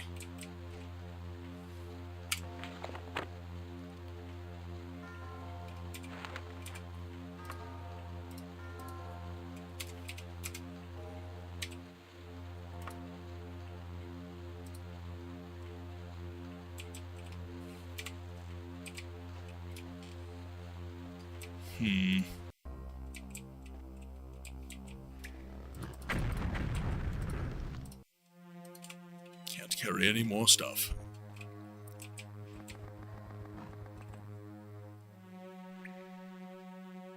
Oh, I see. Okay. Just risk it. There's nothing seriously bad there. I could die. I could die. All right, fine. We've got enough saves here. But there are enemies nearby now.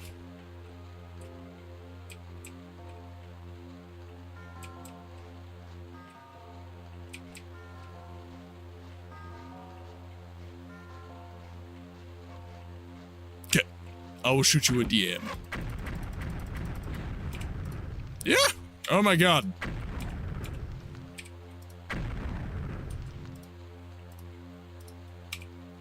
Can't carry anything more. Okay. Fine, Daggerfall.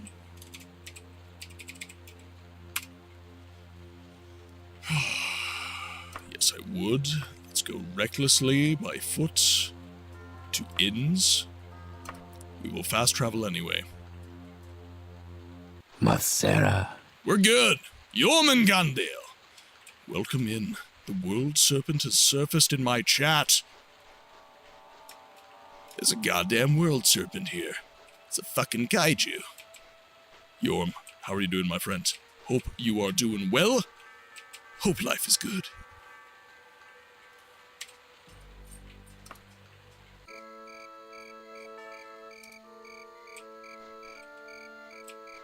Oh, hello!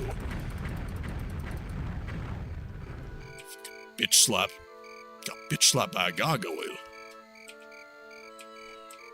And he has no treasure. This is horseshit.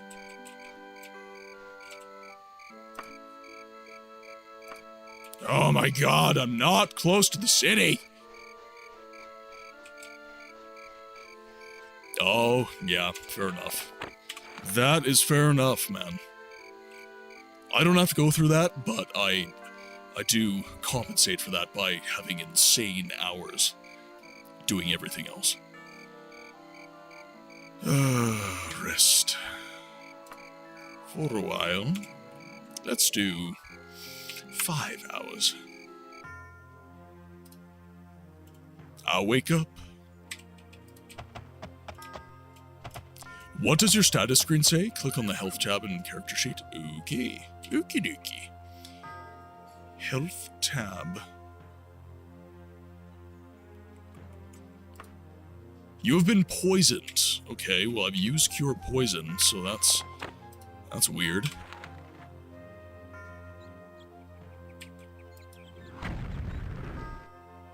Didn't use Cure Poison. Okay, there we go. Now let's check again. Alright, now I'm fine.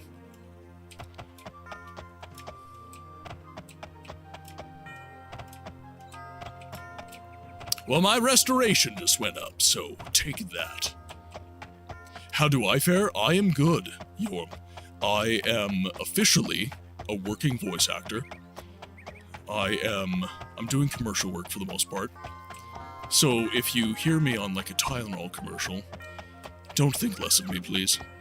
I would like to do character work, but it's difficult to pay the bills with that. So I'm doing commercial work as well as character work, but I'm also still full-time as a plumber. I have not read the letter, actually. So let's read the letter. Thank you for reminding me of that, by the way. From the Emperor of Tamriel. Let's save our game.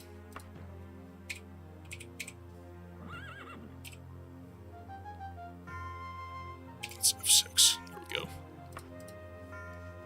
Queen Menisra, I have grave news. The totem of Tiber Septim has been found. You know what this means. The power behind Tiber Septim could be unleashed upon Tamriel again. Rumor has it that Lord Woodbourne, a minor lord of Wayrest, has possession of it. He will doubtless lose it soon. You must persuade him to turn it over to you or Lady Brasinia. The court of Wayrest has no love of King Lysandus, but you still have to have influence there.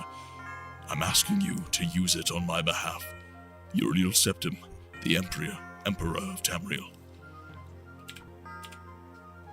I'm a full-time voice actor, misspeaks 5 times.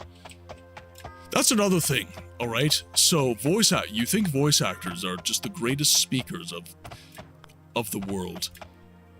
They're very, very good at covering up the fact that it took 20 takes to get a good take.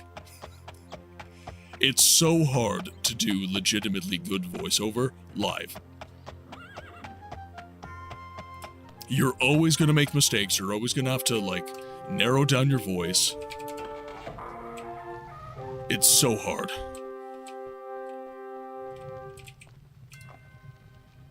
Very glad that you were able to do that, Yorm. Schedule is one of the hardest things. Consistency is one of the biggest things. Saivaris, this letter is dangerous. Godwalk had undoubtedly sold copies of it to everyone from Wayrest to the Underking. After all, if the powers of Iliac Bay become embroiled in war over the totem, he stands to gain quite a lot. Go now. You have done your job. I'm sure the totem will find its way into your life somehow. You seem to have a knack for such things. Just remember, the only safe master of the totem is the Emperor. Interesting.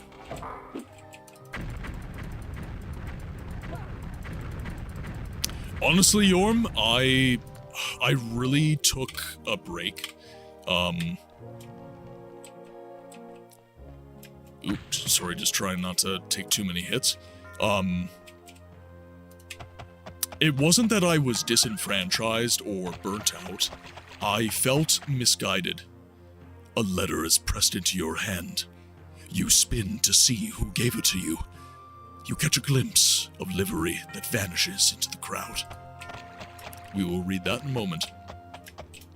I felt misguided.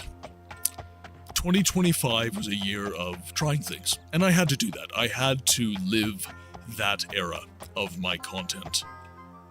A page steps forward saying, "Letter for you, Saivaris II," and hands you a note. A street urchin races up calling, "Message for Saivaris II from the man in grey." The child runs off before you can grab him, leaving you holding the note. Damn, I'm a popular man. A page steps forward. Letter for you, Sivas II, and hands you a note. Is that it? Are you all done? So anyways, I had to have that era of my content creation. Every content creator has to have an era of throw shit at the wall and see what sticks. But this is my second year, and I don't want this year to be like the last.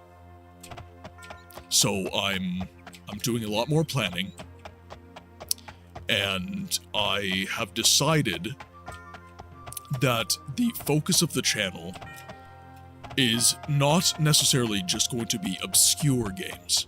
It is going to be games history. But obscure games are a part of games history, and frankly, I think one of the most important parts of games history. These are child support collections finally coming in from Gurkha. I'm not paying a single damn one. Not a one. I just collected $20,000 from that damn dungeon. And I'm not gonna be handing any of my check in to Gurkha player. Hells to the no.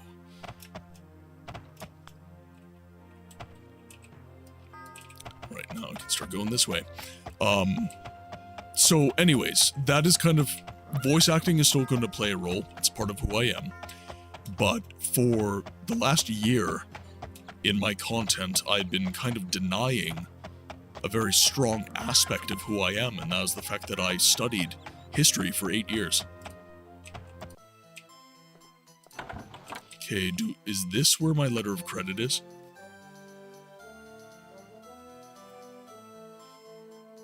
No, that is the... Is that the Bank of Sentinel? Loan amount due, Dubai. Okay, I guess we'll travel to Sentinel.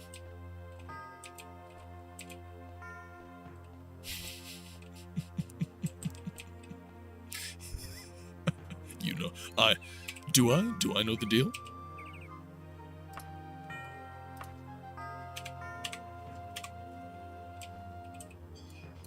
Remember, Mage's Guild, Mage's Guild. It's much faster, much faster. Don't lose a month of your life to dysentery.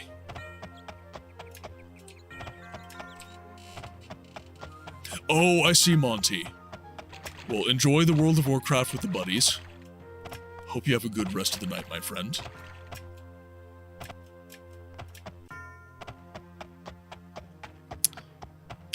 The Mage's Guild. I can't remember if it was Wayrest or Sentinel I got the loan from. Teleportation.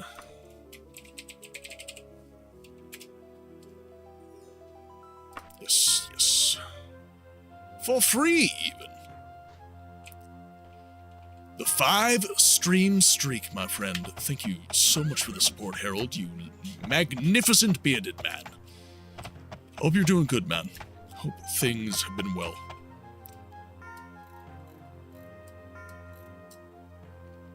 Bank of Sentinel right down there. Southbound to Tears.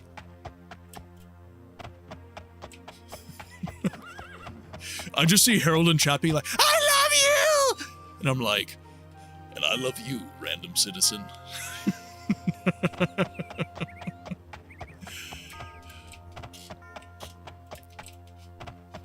See my sweet bits as I streak up in here. Ew. Harold being a naughty boy, he is in the middle of streaming. Oh, is Harold streaming right now? Harold, are you streaming right now? Dude, save your internet. Save your bandwidth. Remember the gold tab in character? Oh, yes.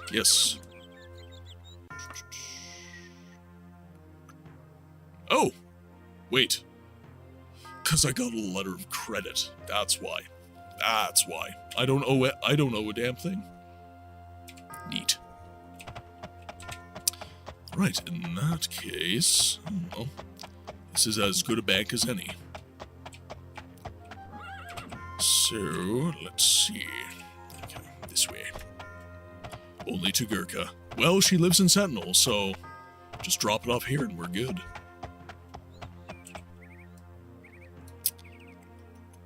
Bank of Sentinel is this way.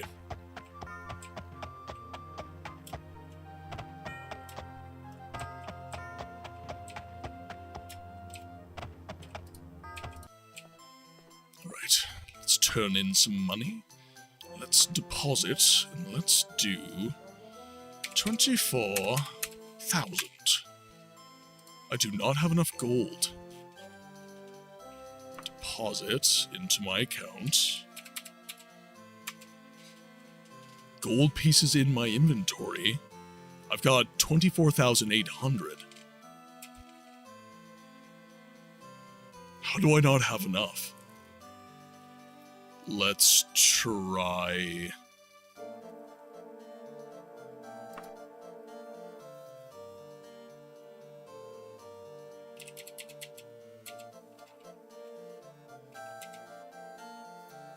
Okay, that worked.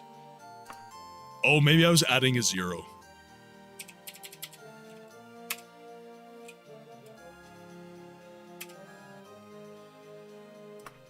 That math ain't mathin'.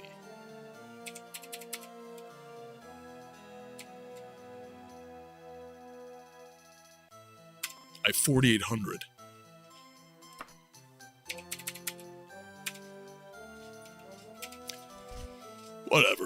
Whatever. That's fine. Here, honey, I killed 50 orcs for you. This was everything they had on them. Don't mind the blood. Do you have a credit on you currently? I might. I don't know. Didn't say anything.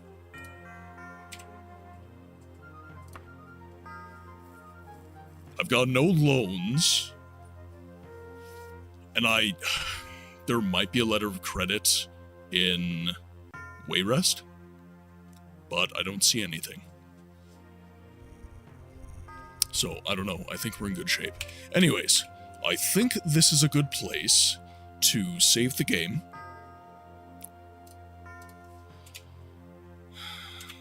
The totem. Call that the totem. Banks count credit letters on you. It's confused. Ah, I see. Gotcha. Alright, well.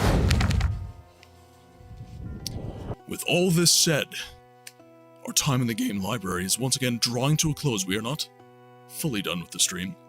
I did want to take a brief moment. Let me just exit the game here, just so I don't have that. Okay, let's raid Harold. We gotta loop him back into his own... I agree. I definitely agree. If he's on right now, he's getting raided. He's getting all sorts of raided right now. It was good to see you, Yorm, and everybody. Thank you so much for tuning into the stream. Now, I would like to just, again, I've been a bit of a broken record this stream, but I would like to just highlight this, okay? The new schedule is Thursday, Friday, Saturday. Every stream is now 4 hours.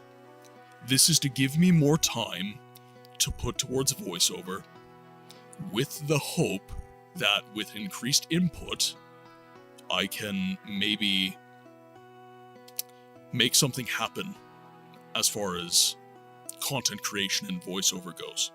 And I won't necessarily need the job to be factored into that equation. It's not that I don't like the day job, it's that I have more passion for voiceover and this. So more time to do this, it requires a sacrifice in the interim. So I'm taking more time to hone my craft, get my audio dialed in, because obviously we did have some issues today, get everything for the booth set up as well, get the acoustics set up in the room, just get everything dialed in, and I'm going to need time to do that. So for the interim, and this is subject to change, but we can spend a little bit less time streaming, but still 3 days a week for 4 hours of stream, and we can hopefully be able to ramp that up sooner rather than later. And also, I do need time so that I can start making some good YouTube videos for you guys to watch as well, because that is something, and I'm going to be completely honest, I've been lax on. The shorts, the long form content, the reels, the TikToks, all this stuff, it's been not bad, but unfocused. There's no intent. Alright, smell you later, books. Get plenty of rest, mate. Well, we're raiding Harold, so I don't know if you're sticking around for that. But Harold the Hatter is he's gonna get a raid all up in his house.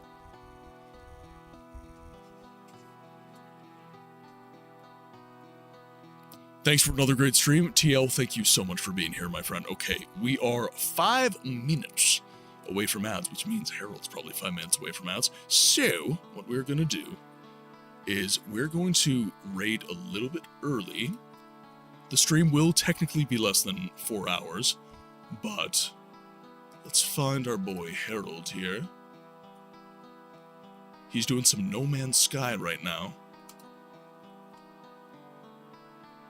We're going to get the raid started. Pardon me. We're going to get the raid started. First message is for those of you who have subscribed. Second message is for those of you who have followed. If you have enjoyed the stream, consider heading over to my Beacons page. Follow me on all the socials seen below. There's support pages up above if you are so inclined. My friends, it has been the pleasure of a lifetime getting to stream to you all again this evening. I will be back again tomorrow, 6 p.m. Central, for some more Witcher, the Enhanced Edition. But until then, I ask that you be well, and I'll see you on the next one.